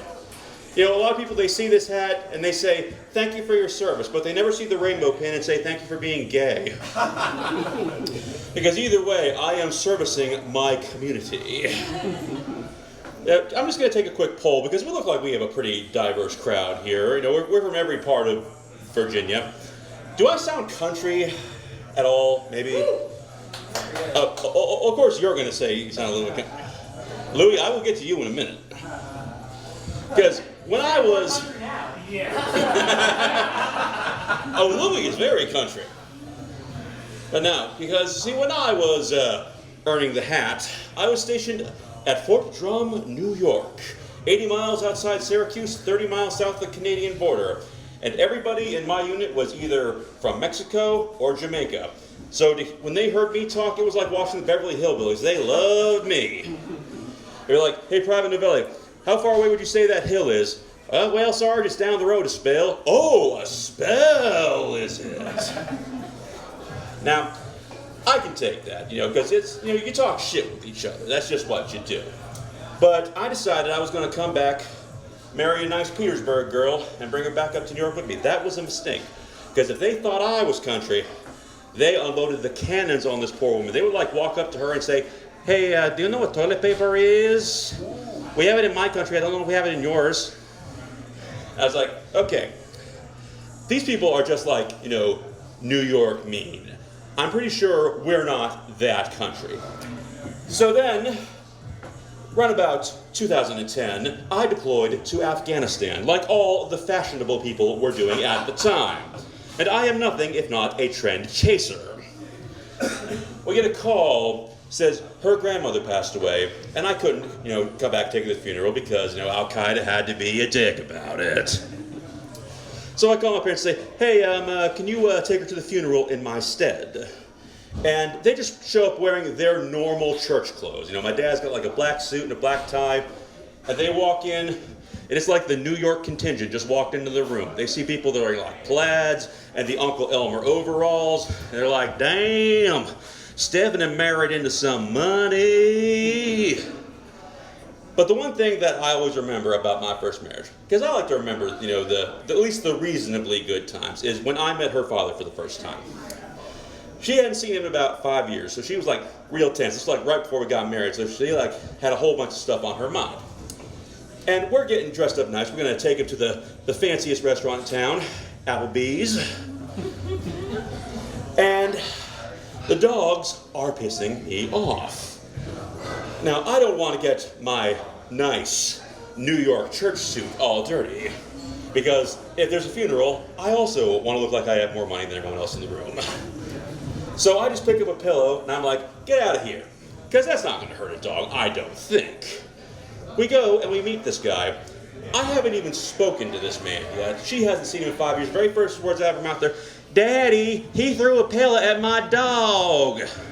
And he looked at her and said, baby girl, that boy is an Italian. His mama was throwing pots and pans at him. I was like, you don't even know my mama. Now, I was telling that story the other week at Brave Captain, and just right in the middle of it, Monty walked out of the room. And that's the worst thing you can do when you're a comic and another comic is like just randomly talk about something random and you walk out. Because we're gonna be talking shit about you as soon as you leave. So we were just kind of standing around outside, says, why was I talking about pillows and Monty went out of the room? And it's like, you don't think Monty's fucking his pillows, do you? Whoa! And I mean, I know what he looks like, but I don't think Monty fucks his pillows. I do. Well, we know that now, Monty. Hell yeah. All right, and speaking of someone who, I don't want to judge because I just met you. Do you fuck pillows, sir? My wife has a bit of a weight issue, but that's not your business. All right, I'll take it. Let's bring our host back up.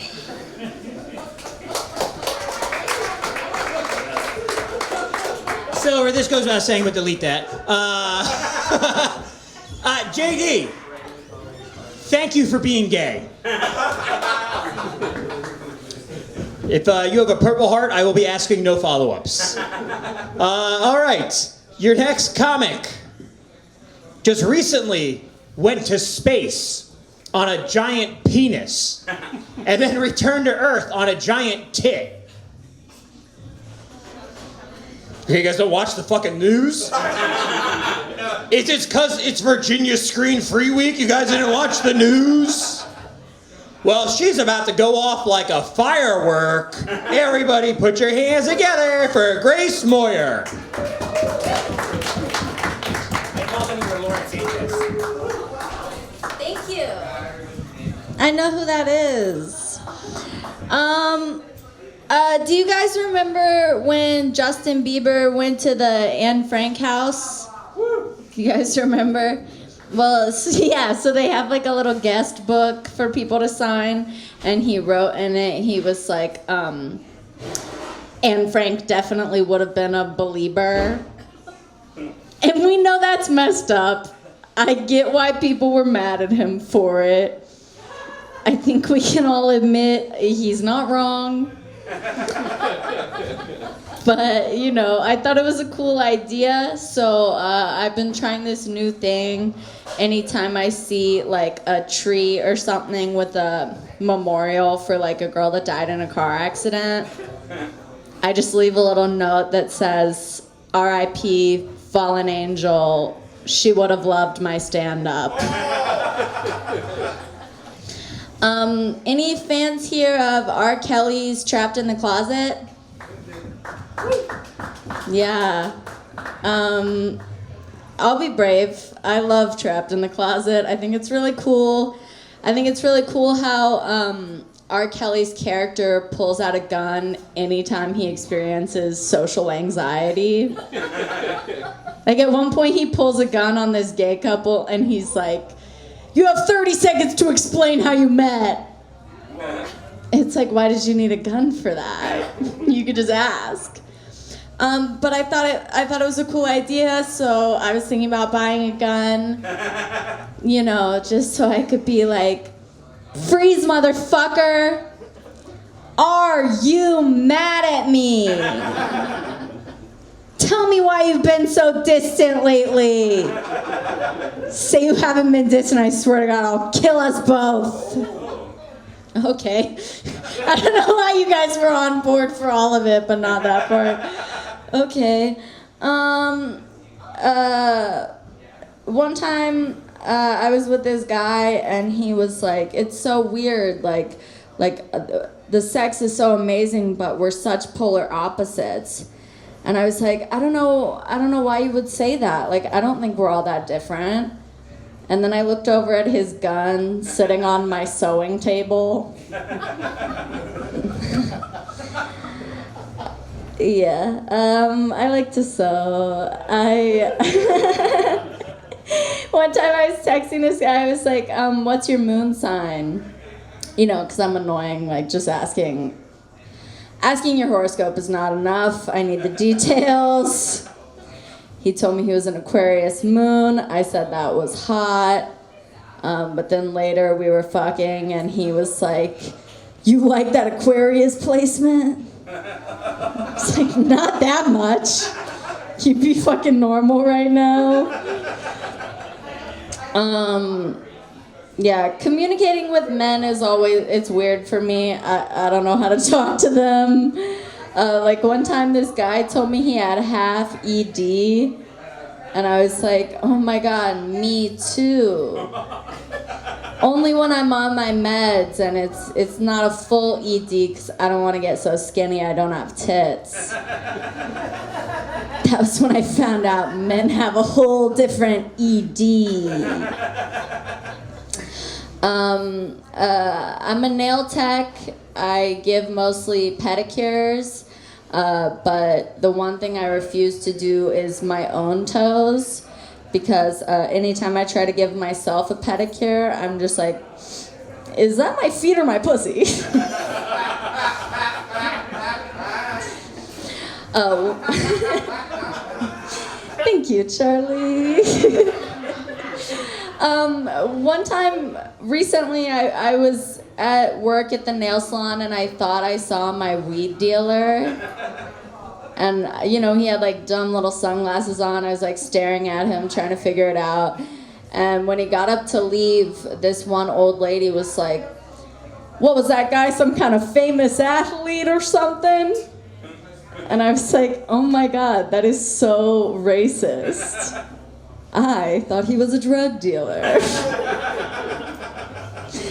You know what they say, always leave on a racist note. So I'm done now. Thanks, guys. I'm Grace Moyer. Leaving on a racist note, the home sweet home way. Give it up for Grace Moyer, everybody. That's right, read that room.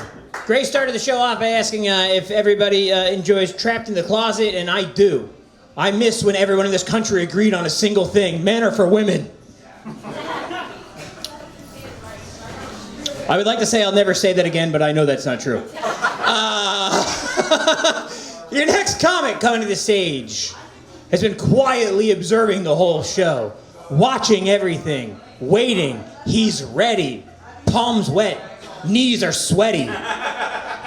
Vomit on his shirt already. Something something with his mother's spaghetti.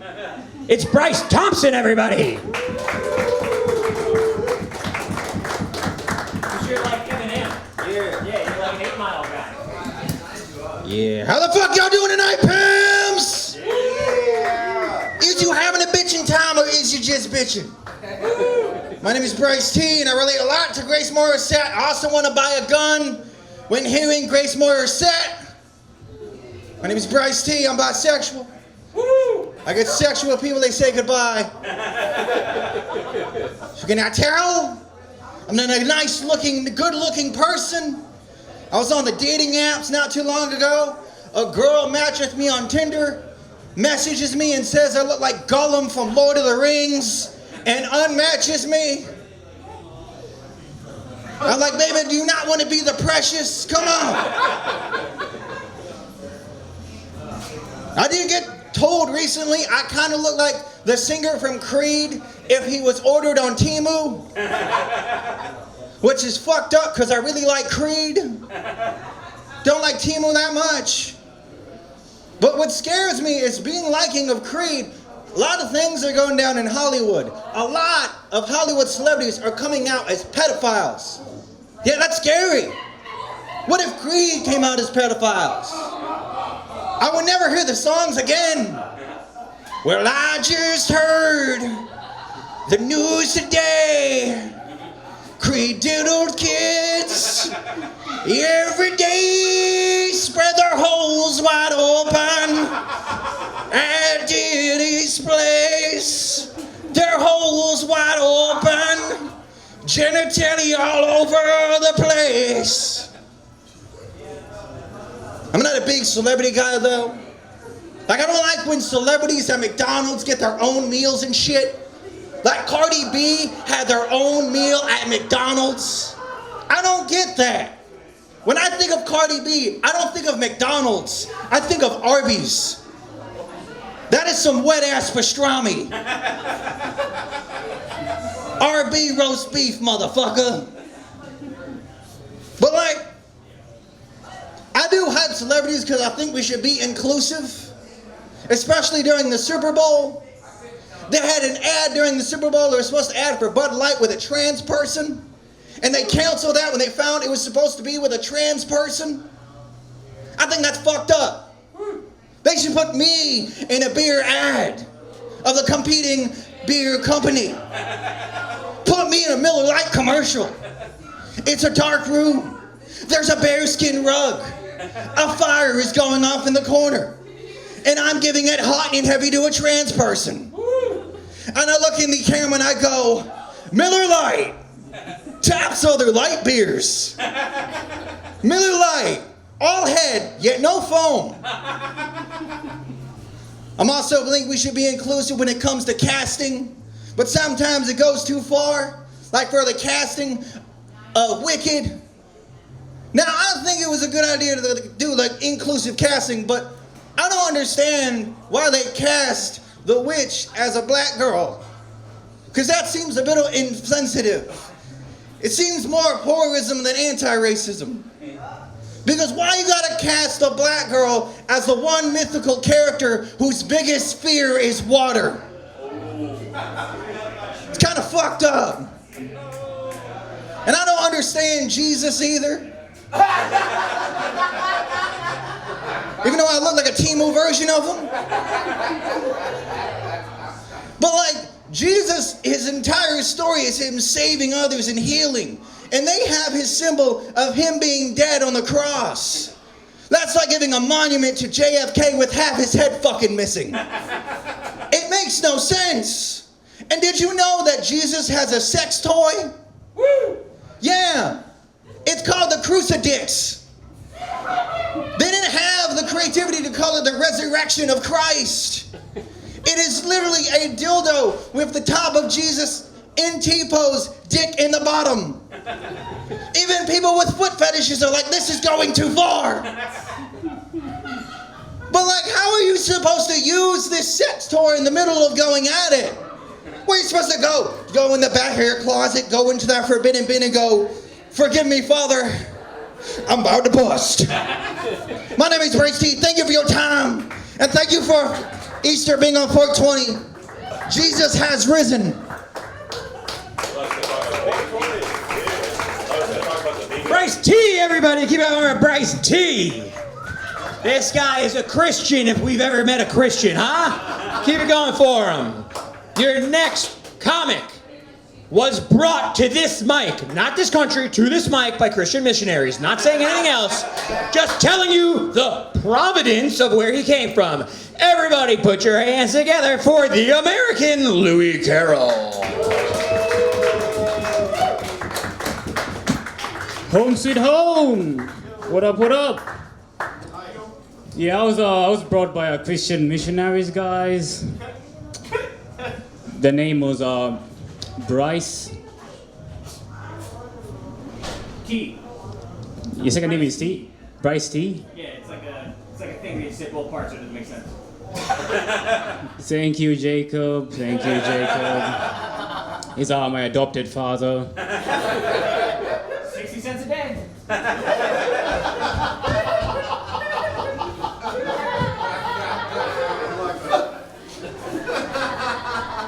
What? I'm cherub.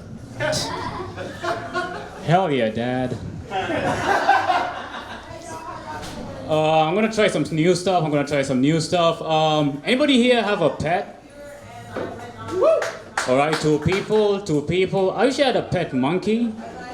You know, like I just wanna train something to pick pockets. You know, like I'm broke. What can I say? Like I'm broke. That's all. Any artists in the room? Yeah. Before I make art, I like to do a ritual. I like to wear a beret, go into a bathroom stall, and draw a huge penis. And some people might not call that art, you know? You might call it whatever you want. You might call it doodling if you're a child, or hieroglyphics if you're from Egypt, or vandalism if you work at the station. But it's like, it's the same thing to me, you know? Like, I just want people to see my art while they're shooting heroin in the bathroom, you know?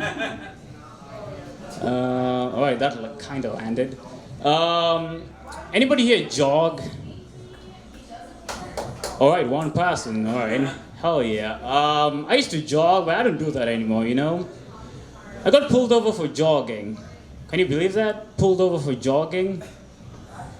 In their defense, I did tear through caution tape straight into a crime scene. Have you ever stepped on bubble gum? Have you ever stepped on eyeball? You know, the crime scene was like a murder scene, and I was like running, and you get it. You ever picked up someone who takes too long to get ready? Yeah. Slow nod from uncle. But yeah, like it gets a little annoying, you know? A little annoying. Like, I feel like you kind of have to like draw the line somewhere, you know? You just kind of go, listen here, Grandma. The bank is closing soon. And she'll go, but I forgot my ski mask. I'm just joking, guys. My grandma doesn't rob banks. She's a street level thug. She robs ATMs. You know when you're like supposed to like bring a gift to a party and like you look at the guy's eyes and you're like, he's not into the gift, you know? Yeah, like I don't know if it's the toaster I brought or me, but when I went in with the toaster plugged in, everybody cleared the jacuzzi for some reason. I don't know if it's because I yelled cannonball or suicide pact. Alright, that kind of landed. Alright. I've been wrestling anxiety recently. I've been wrestling with anxiety. Yeah, I've tried everything. Arm locks. Headlocks. I've been trying going, Uncle. But nothing seems to work. Nothing beats anxiety. Except, you know.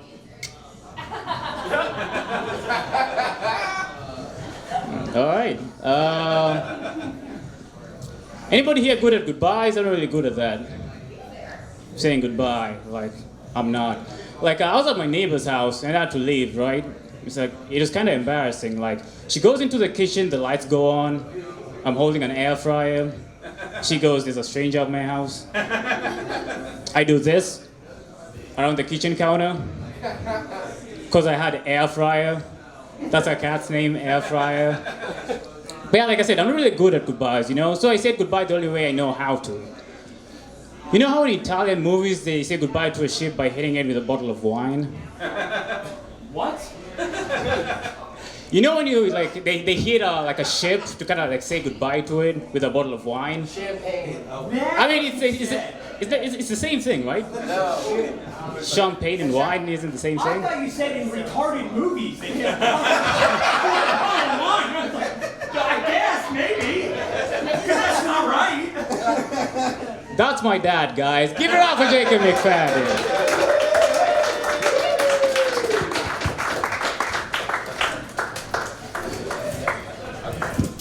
Give it over to Louie Carroll, everybody. All right. We are nearly to the end of the show, everybody. We only have a few phenomenal comics left. You know what? I just added 8 people. There you go. And they're before your friends, so I hope you're happy. All right, your next comic is a very funny guy. He just recently proposed to a girl and ruined his business relationship with his best friend. Everybody put your hands together for Tyler Bauer!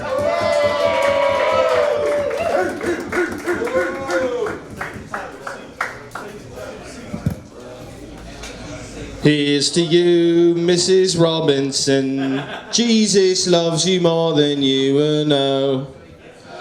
Whoa, God bless you, please, Mrs. Robinson. Heaven holds a place for you to stay. I'm a girl next door, guys. I'm a real girl next door. I'm attainable. Not too hot. You're gonna learn some things with me, guys. Welcome to my set. What's up? What's up? You want to hear something fucked up? Yes? No? You want to hear something fucked up? Thank you. I'm not the least bit ticklish. I'm not even ticklish, so don't even try. You're just wasting your fucking time. I see you, Silver, wanting to rush me right now and tickle monster me, but if you do, I will Bud Dwyer myself. This thing will hurt someone. It's me. Bud Dwyer. That's what the kids say on TikTok, because if you say suicide, you can't get monetized. Why are oysters considered aphrodisiacs? I don't get that one. Raw oysters are supposed to make you horny, baby. Do I make you horny, baby? Sorry, I just remembered a very funny movie. Watch that when I get home. But why do raw oysters make you horny? Is it just because they're expensive? Like your date gets instantly wet when you're like, I spent $30 on rock guts. Now suck me. Suck me soft. I'm a girl next door. You don't even have to take me out. Just sneak in through my window. Come through my window. Weezer's bassist's wife was shot by the LAPD last week. I don't know what's worse, being shot by the police or being known as Weezer's bassist's wife. She is a person outside of that, guys. That's like being known as a janitor's assistant's wife.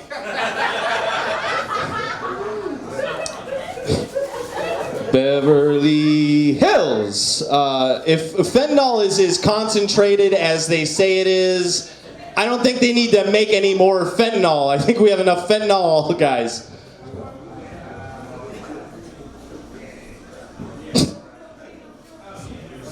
It's not even like they're selling it directly. They're going to need to start diluting it into the tap water like fluoride. This tap water is hot.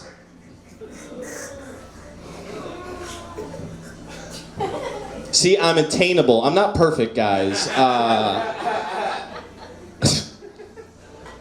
You're too old to die young. Have you ever seen someone and thought about this? You ever seen someone and think, you're too old to die young? They got this aura. Last week I saw a World War II veteran with a face tattoo. I said, you're too old to die young. Also cringe, bro. Too old for a face tattoo. I don't care if you stormed the beaches of Normandy. That's cringe. And that's worse than fighting in a war. Louie Carroll brought up having a pet as a monkey. I don't think pets should have thumbs. That's fucked up. Your pets should not be able to jerk you off.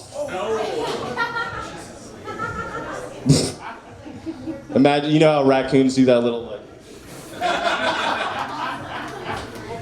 Imagine a little raccoon doing that with his tiny hands to your member. What the fuck, bro? Don't even think about that. That's called an intrusive thought.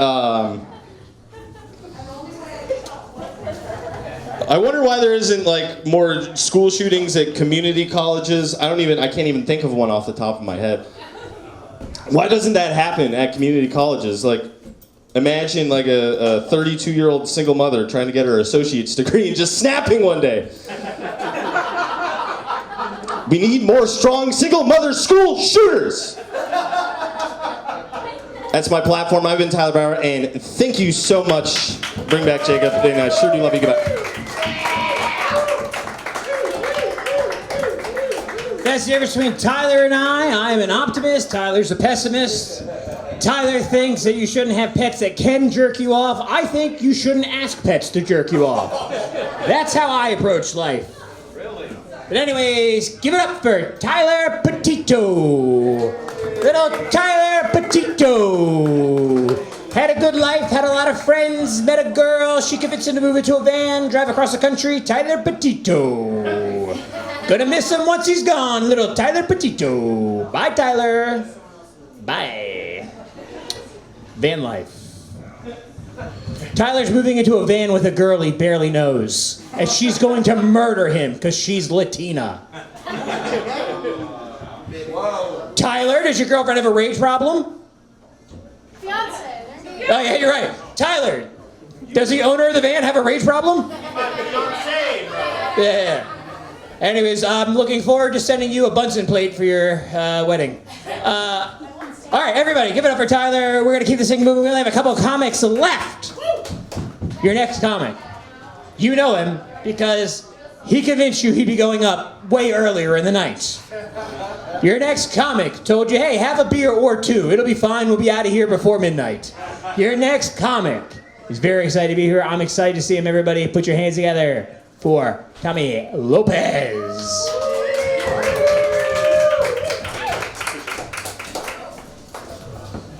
Hey, hello everybody.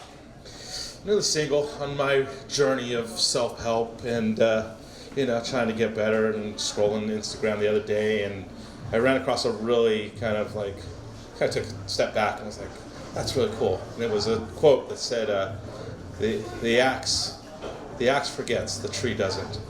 And I thought, that's really deep. And then I thought, that's really fucking stupid. And it's just some idiot named Chad writing quotes on the internet now, and it's just this really awful. I'm in therapy, like I said, and I'm dealing with a lot of insecurities now, and it's kind of weird. I got two boys. I took one of the boys to the doctors the other day because I'm trying to be the responsible dad, and it's. I go in there, and the doctor says to me, we're talking about tonsillectomies, and I tell her, I said, what's the, what is the chances he doesn't make it out of this surgery? And she says, it's about 2 in 100. And I thought to myself, she doesn't think I know math. And I think, I got to prove it to her. I go, that's like 4 in 200. And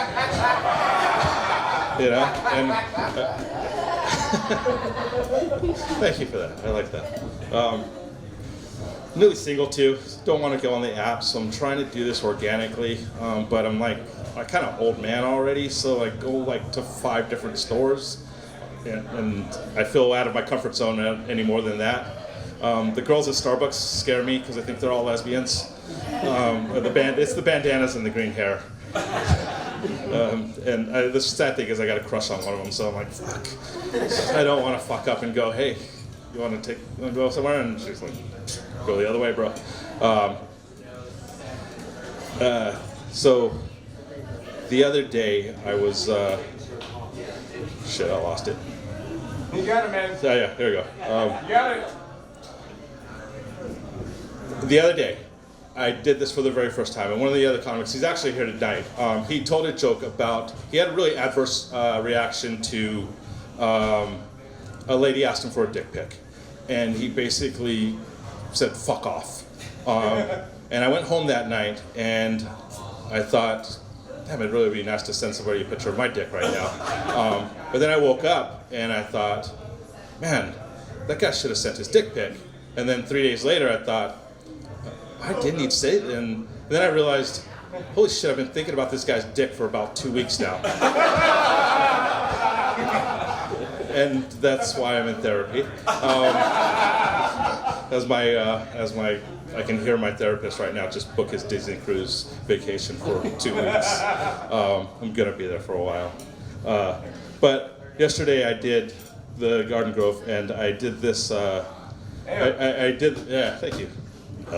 I did basically a dick pic SOP for him, because that's the type of manager I am. And I wrote this joke out, and it was basically you needed 5 things, right, to be a successful dick pic taker. You need a black marker, you need a red marker, you need a piece of paper, you need a robe. The robe's for the stunts, right? You maybe wrap it around, stunts. Yeah. So what you're basically gonna do is a woman will judge your dick and the picture. So she doesn't want to see crap in the back. She wants to see a made bed. So do all that. Don't take the average dick pic pushing your balls down way too hard, trying to make it bigger.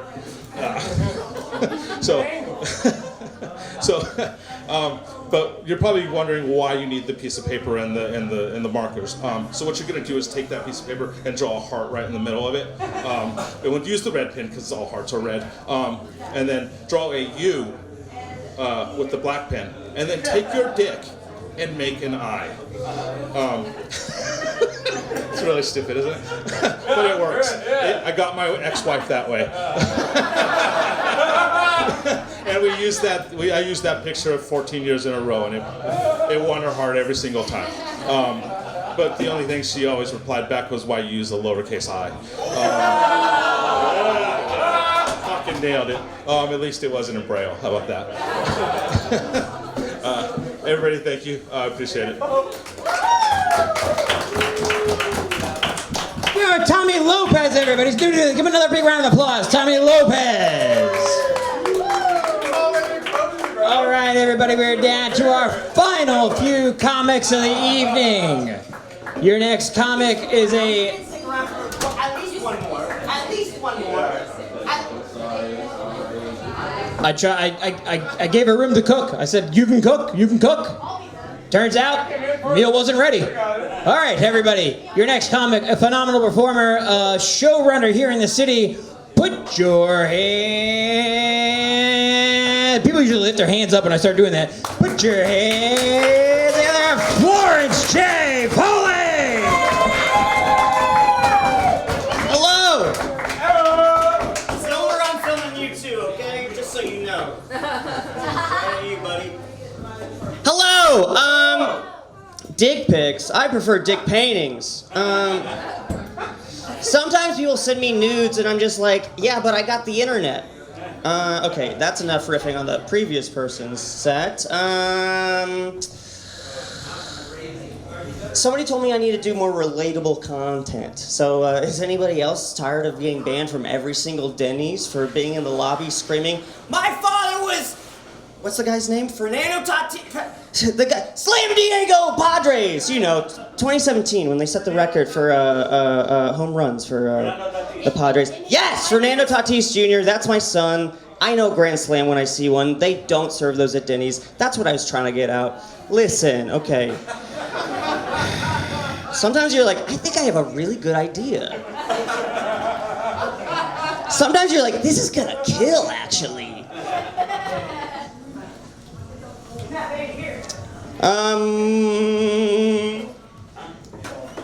Don't pick that up. Nobody pick that up. Nobody do it. I saw people move. Don't do it. I ran into a homeless man the other day. Thank you. He said, "How do you know I'm homeless?" I said, "How do you know I'm talking about you?" And he said, "Because you're speaking into a microphone." I said, "Yeah, but in the future."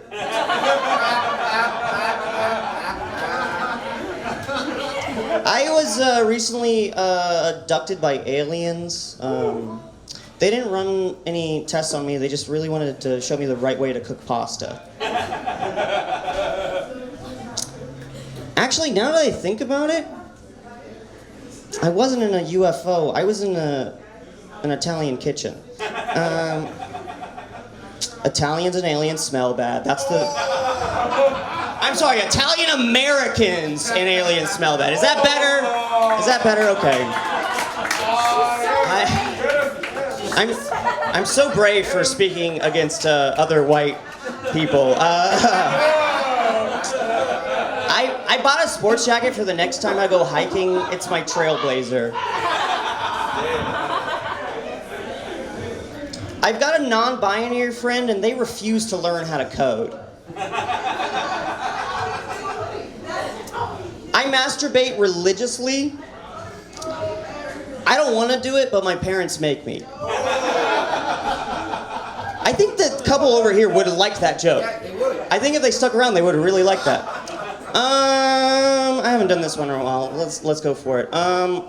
As a queer person who enjoys sports, I don't always understand when people try and apply sports terms to sexuality. Sometimes people will say, "Oh, a bisexual person, they play for both teams." In what sport is that allowed? Can you imagine you're watching basketball and the Lakers call a timeout and LeBron's just like, you know what?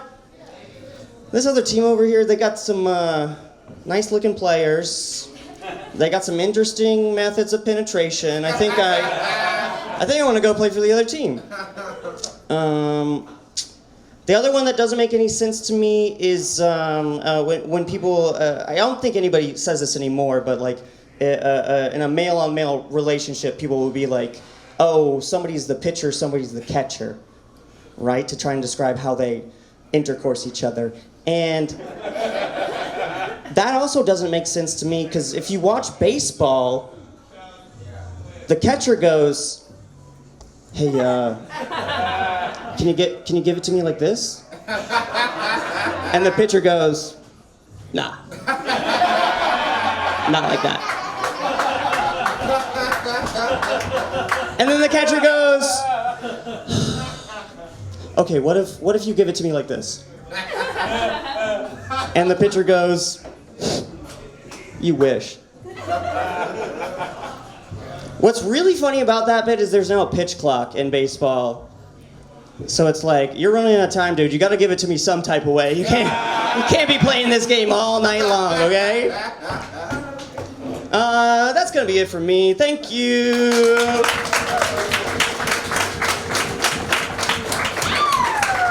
Florence J. Foley, promote the show again. Promote the show again. I bi-weekly every other Wednesday at Hoff in the library. Florence J. Foley, everybody!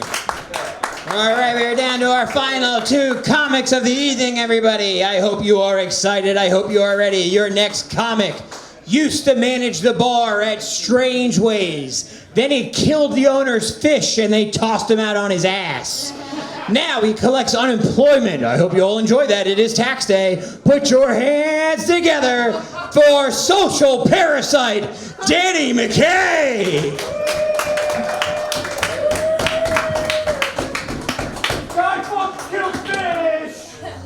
Yeah, and they deserved it too. My God, yeah, they deserved it. Fuck those fish. You know what? If you gotta flush them away, go find Nemo down the fucking pipes, yo. I don't give a fuck. Yo? Why did you add the yo? What does the yo add to it? It's Spanglish. It means I. I am the fish. And y'all are about to drown. Watch me flop. All right, here we go. Wow, here we go. Yeah, I gotta go with Flo about those sex terms and sports things, because all these ladies keep telling me I have pass interference. I'm not into sports. I don't know what that means. Happy tax day, everybody. How are we doing today? Did everyone pay their taxes on time? Good. Don't. Commit tax fraud. Commit tax fraud. That's right. They got it on camera, so when they find me, I can't say that I lied. Oh, man. But I don't give a fuck, man. I don't give a fuck. What are they gonna do? Throw me in jail? Ooh. Send me to El Salvador? Ooh, I've always wanted to travel. My God, yeah. Fuck that shit. Yeah, but everyone's always freaking out about these tariffs. Tariff this, tariff that. How about you tear off my pants and suck on my balls? Hell yeah. Tongue tickle my gooch while I'm at it. I added that last part in. It doesn't go with the rest of the joke. But I will say, yeah, you know, it's there's going to be a 40% increase on all imported goods. Am I right? Am I right? Yeah, yeah. There's going to be a 40% increase because it was already up 10%. That's what I call that's what they call inflation. Inflation is what I call my dick pump. The joke is I have ED. Woohoo! It just flops there. It's half hard. Red rum, red rum. You guys may not believe this. You guys may not believe this about me, but in high school, I was voted most likely to die from autoerotic asphyxiation. Underneath a shower curtain. Can you believe that? Well, joke's on them. I lived. You guys may know me from some of my work. You may know me from some of my work. I was the guy handing out missions in GTA. I was the guy who stole Woody in Toy Story 2. I haven't been getting a lot of work recently, but I did land a role where I'm going to be the spokesperson in an infomercial for a pocket pussy. But not just any pocket pussy, one that's specifically targeted to MAGA Republicans, right? It's got the fat J.D. Vance face on it. Oh, yeah, you know. Yeah, what's great about it is once you finish, it speaks to you and it goes, "Did you say thank you?" Hell yeah, hell yeah. Putting the top in topical, am I right?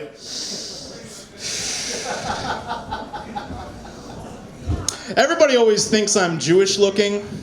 I don't really know what that means, you know, I don't really know what that means. You know, I asked a coworker, I said, "Why do you think I'm Jewish looking?" And he's just like, "Well, you have a lot of opinions about things." And I'm like, that's really fucked up, dude. I am part Lebanese. I am part Lebanese. So, you know, if you're looking for... Yeah, woohoo! Yeah. So if you're ever looking for a name to call me, don't call me a cracker. Call me a pita chip. Hell yeah, I love that one. We're living in weird times, guys. Bad things are always happening. Bad things are always happening. You know, climate change is off the rails, guys. You know, we got maybe 5 more days. No, I'm sorry, 5 more years. God, could you imagine if the 2012 or the day after tomorrow were to happen in 5 days? Fuck it, we'd all just be sucking and fucking and blowing all our money, right? I only get 1 woo for that? All right, cool. Oh, I'm sorry, I'm in an uptight Puritan crowd. Ugh. I didn't know that people at Home Sweet Home on a Tuesday were so fancy. My God. No, but when I worked in climate research, my God, we found some pretty alarming things. Guys. We found that the coastlines here in Virginia in the next 5 years are going to go in 200 yards. But we needed a control for the experiment, right? You know, something that goes at a gradual rate. So we used my hairline. Do you want to know what we found? We found that in 5 years, it's going to go in 200 yards, and I'm going to need one of those weird newsy caps for bald guys. You've seen them in Churchill. I know you have. Hell yeah, hell yeah. I'll leave you on one last one here. I've been trying to get into new hobbies recently. My new favorite one is dressing up in a ghillie suit and hiding in the bushes. A lot of people think that's weird, but I'm not doing anything weird about it. I just like to surprise landscapers. They're trimming the hedges and you're like, ah! I think it's funny. Juan from All in Juan Landscaping did not. He took me to court over it. My defense was, God forbid a man have hobbies, and I won. I won, motherfuckers. You know why? Because he broke his work code by wearing his chanclas to work. Oh. That's right, turn of the century mustache man. I know. I got a chancla right now. Yeah, I know. All right, guys. Well, my name's been Danny McCabe. Pay your taxes, don't have sex, and speaking of tax fraud and not having sex, here's Jacob McFadden. Just kidding. Never let them guess your next move. I have 2 children and a huge tax liability. What the fuck is he talking about? No one knows. Everyone knows! I talk about about it frequently. How much do the reborns cost? $3,126. All right. I just filed them. Everybody. We are down to the final 2 comics of the evening. The final 2. Some people say you've said that for the past 4 comics. And those people are correct. I'm a liar. But now, we are officially down to the final 2. Unless someone walks in. Because I am on the final 6 White Claws. And Claw is law, and I'm ready to hang. And that is why I like Danny. I am a 36-year-old man who is just looking for someone to hang out with me on my one day off. And Danny has nowhere to be and no one who likes him. So we'll be on the porch until 2. Anyways. I wish you could be insulted by that. I wish you weren't, because then I'd be alone. Your next comic. What a comic. That sounds insulting, and I didn't mean it to be. Your next comic is pregnant with humor. Your next comic is lactating laughs. Your next comic is ovulating the opportunity to enjoy yourself. It's a slant rhyme. Your next comic, oh, is a woman, if that wasn't clear. Your next comic has a husband downstairs who's sweating the more I make jokes about his wife being pregnant. Your next comic doesn't know what I know, and that's that I crossed her name out with 2 pink lines. Everybody put your hands together for Kate +1 Carroll.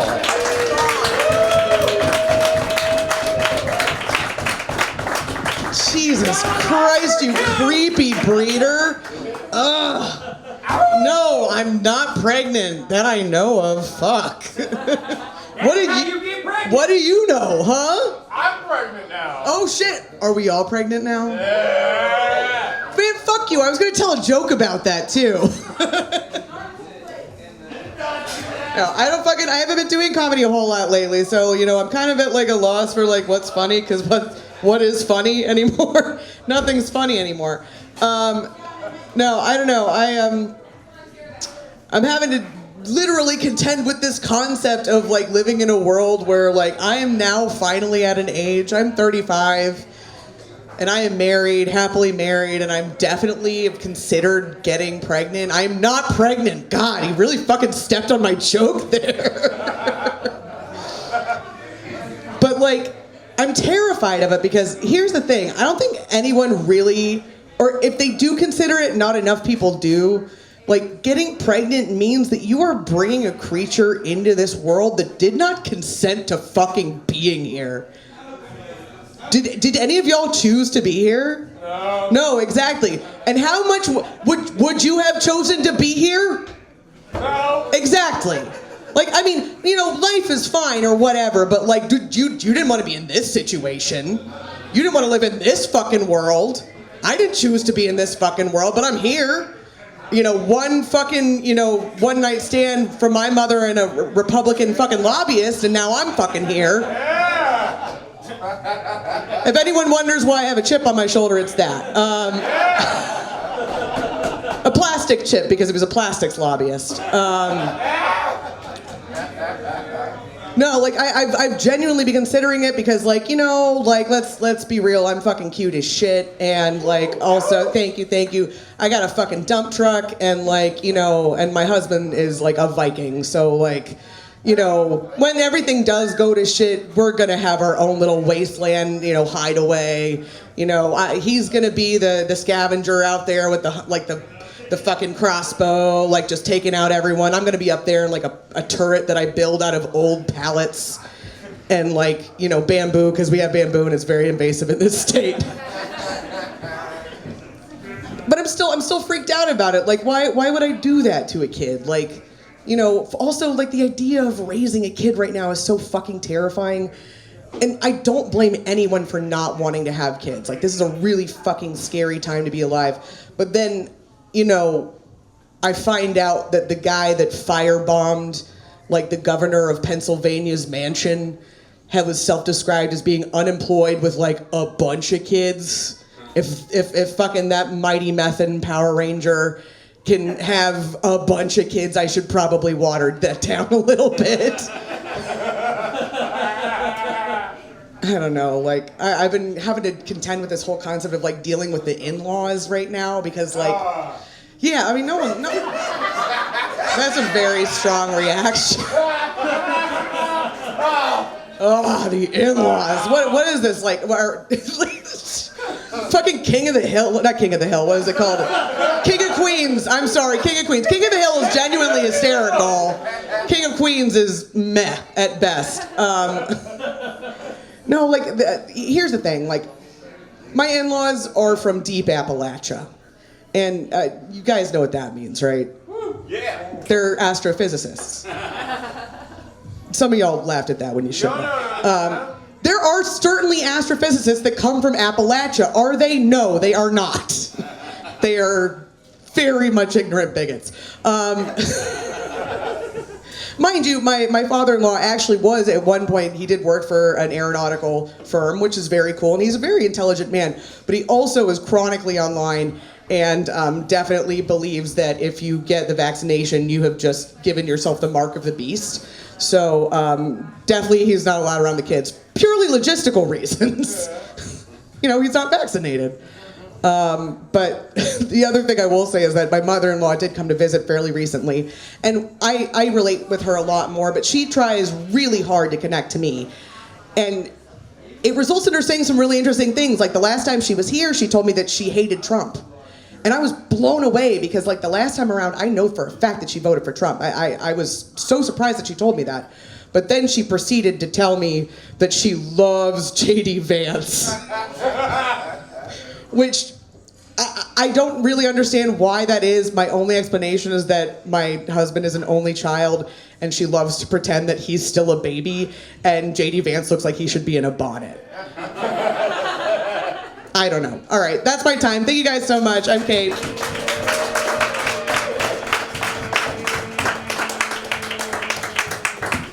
The Findom of fertilization, everybody. Give it up for Kate Carroll, whose motherly instinct is so strong she wants to breastfeed the United States Vice President. Keep it going for her.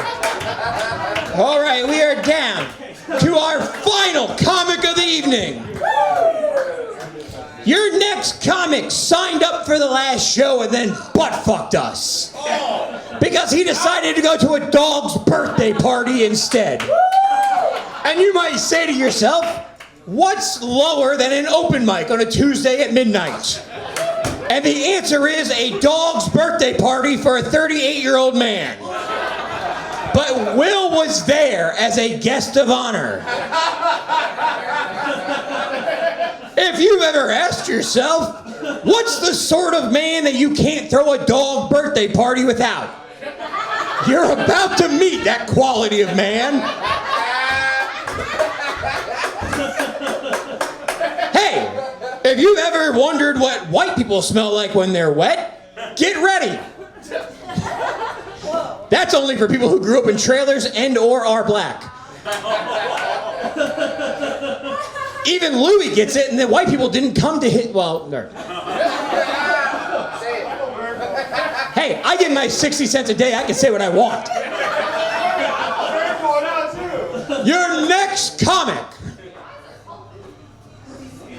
Shut up. Your next comic.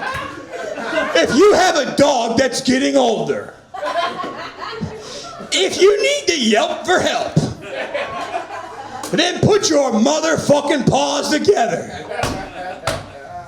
for Will Miner.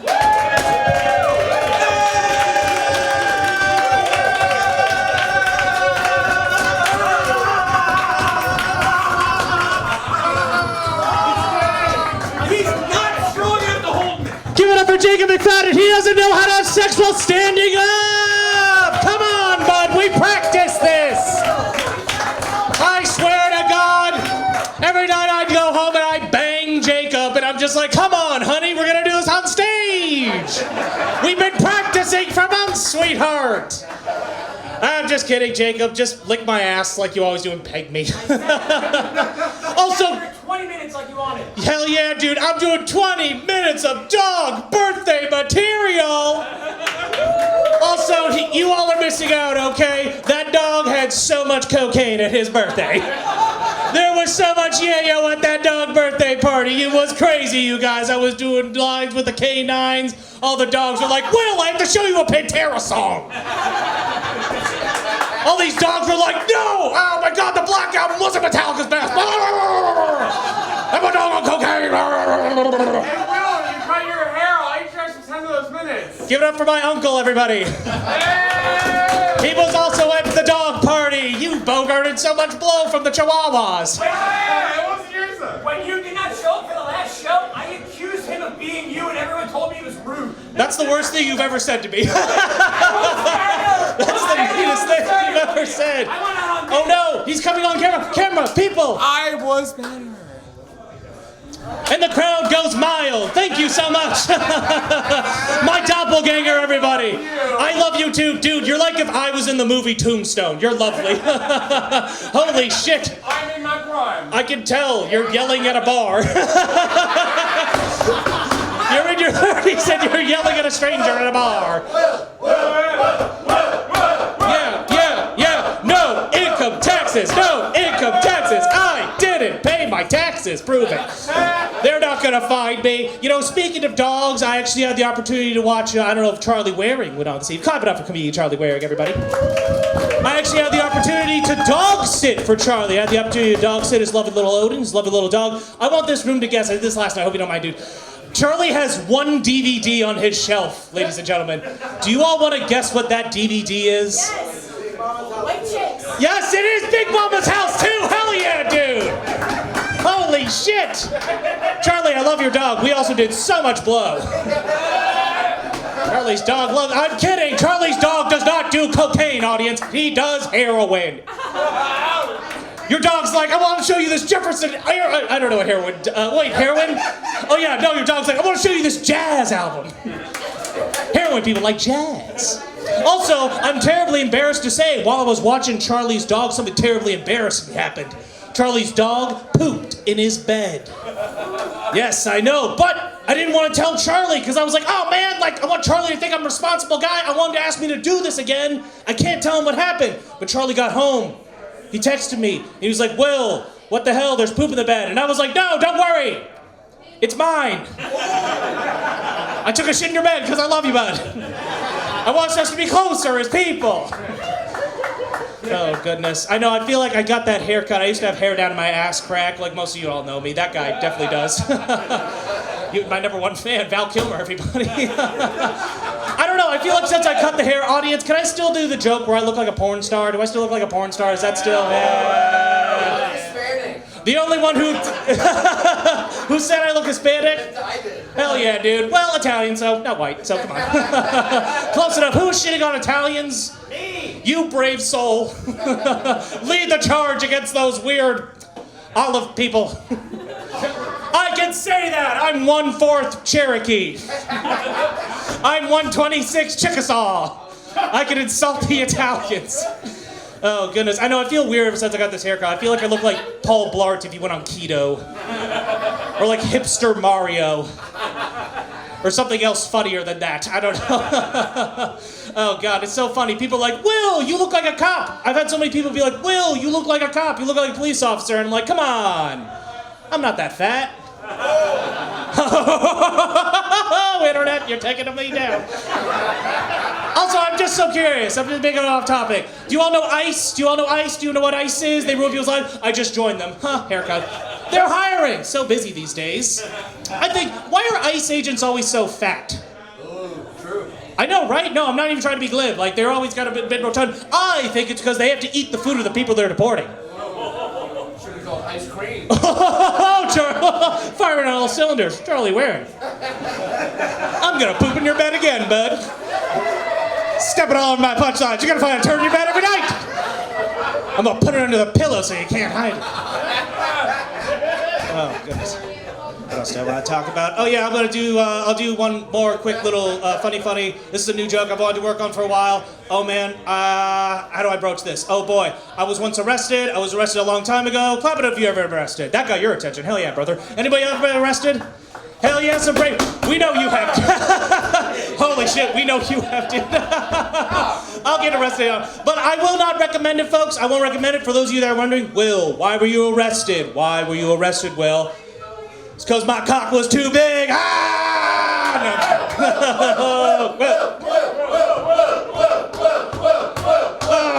My penis is aggressively average. Okay, anyway. But yes, I was arrested once. I gotta tell you all. Y'all want to know the worst part about being arrested? Worst part about getting arrested? Actually, no, it's all right. I phrased that wrong. You want to know what's worse than getting arrested? Getting arrested with no shoes on. Because all of a sudden you're just sitting on the curb, kicking your feet, yelling at a cop like a toddler, just being like, I don't want to wear the Converse, I want to wear the Vans. And then a cop has to sheepishly be like, all right, bud, and tie my shoes for me. It was quite adorable. Also, I just want to say, audience, they put me in the front seat of the cop car. What the hell? I'm a backseat guy. I'm a big fella. I'm intimidating. I'm a backseat kind of fella. You know what I mean? You can tell by the sentence that just came out of my mouth. I'm very intimidating. I was like, gosh darn it, officer of the law, I will reprimand thee. No. Also, last thing I'll say about this. I was sitting in the front seat of the cop car. Worst part about the entire ride over, he would not share the aux cord. That guy was a douche. I was like, come on, man, let's play Fuck the Police. That'd be hilarious. The people will love it. Alrighty, I'm gonna leave now. Thank you all for putting up with me. Let's get Jacob McFadden back up here.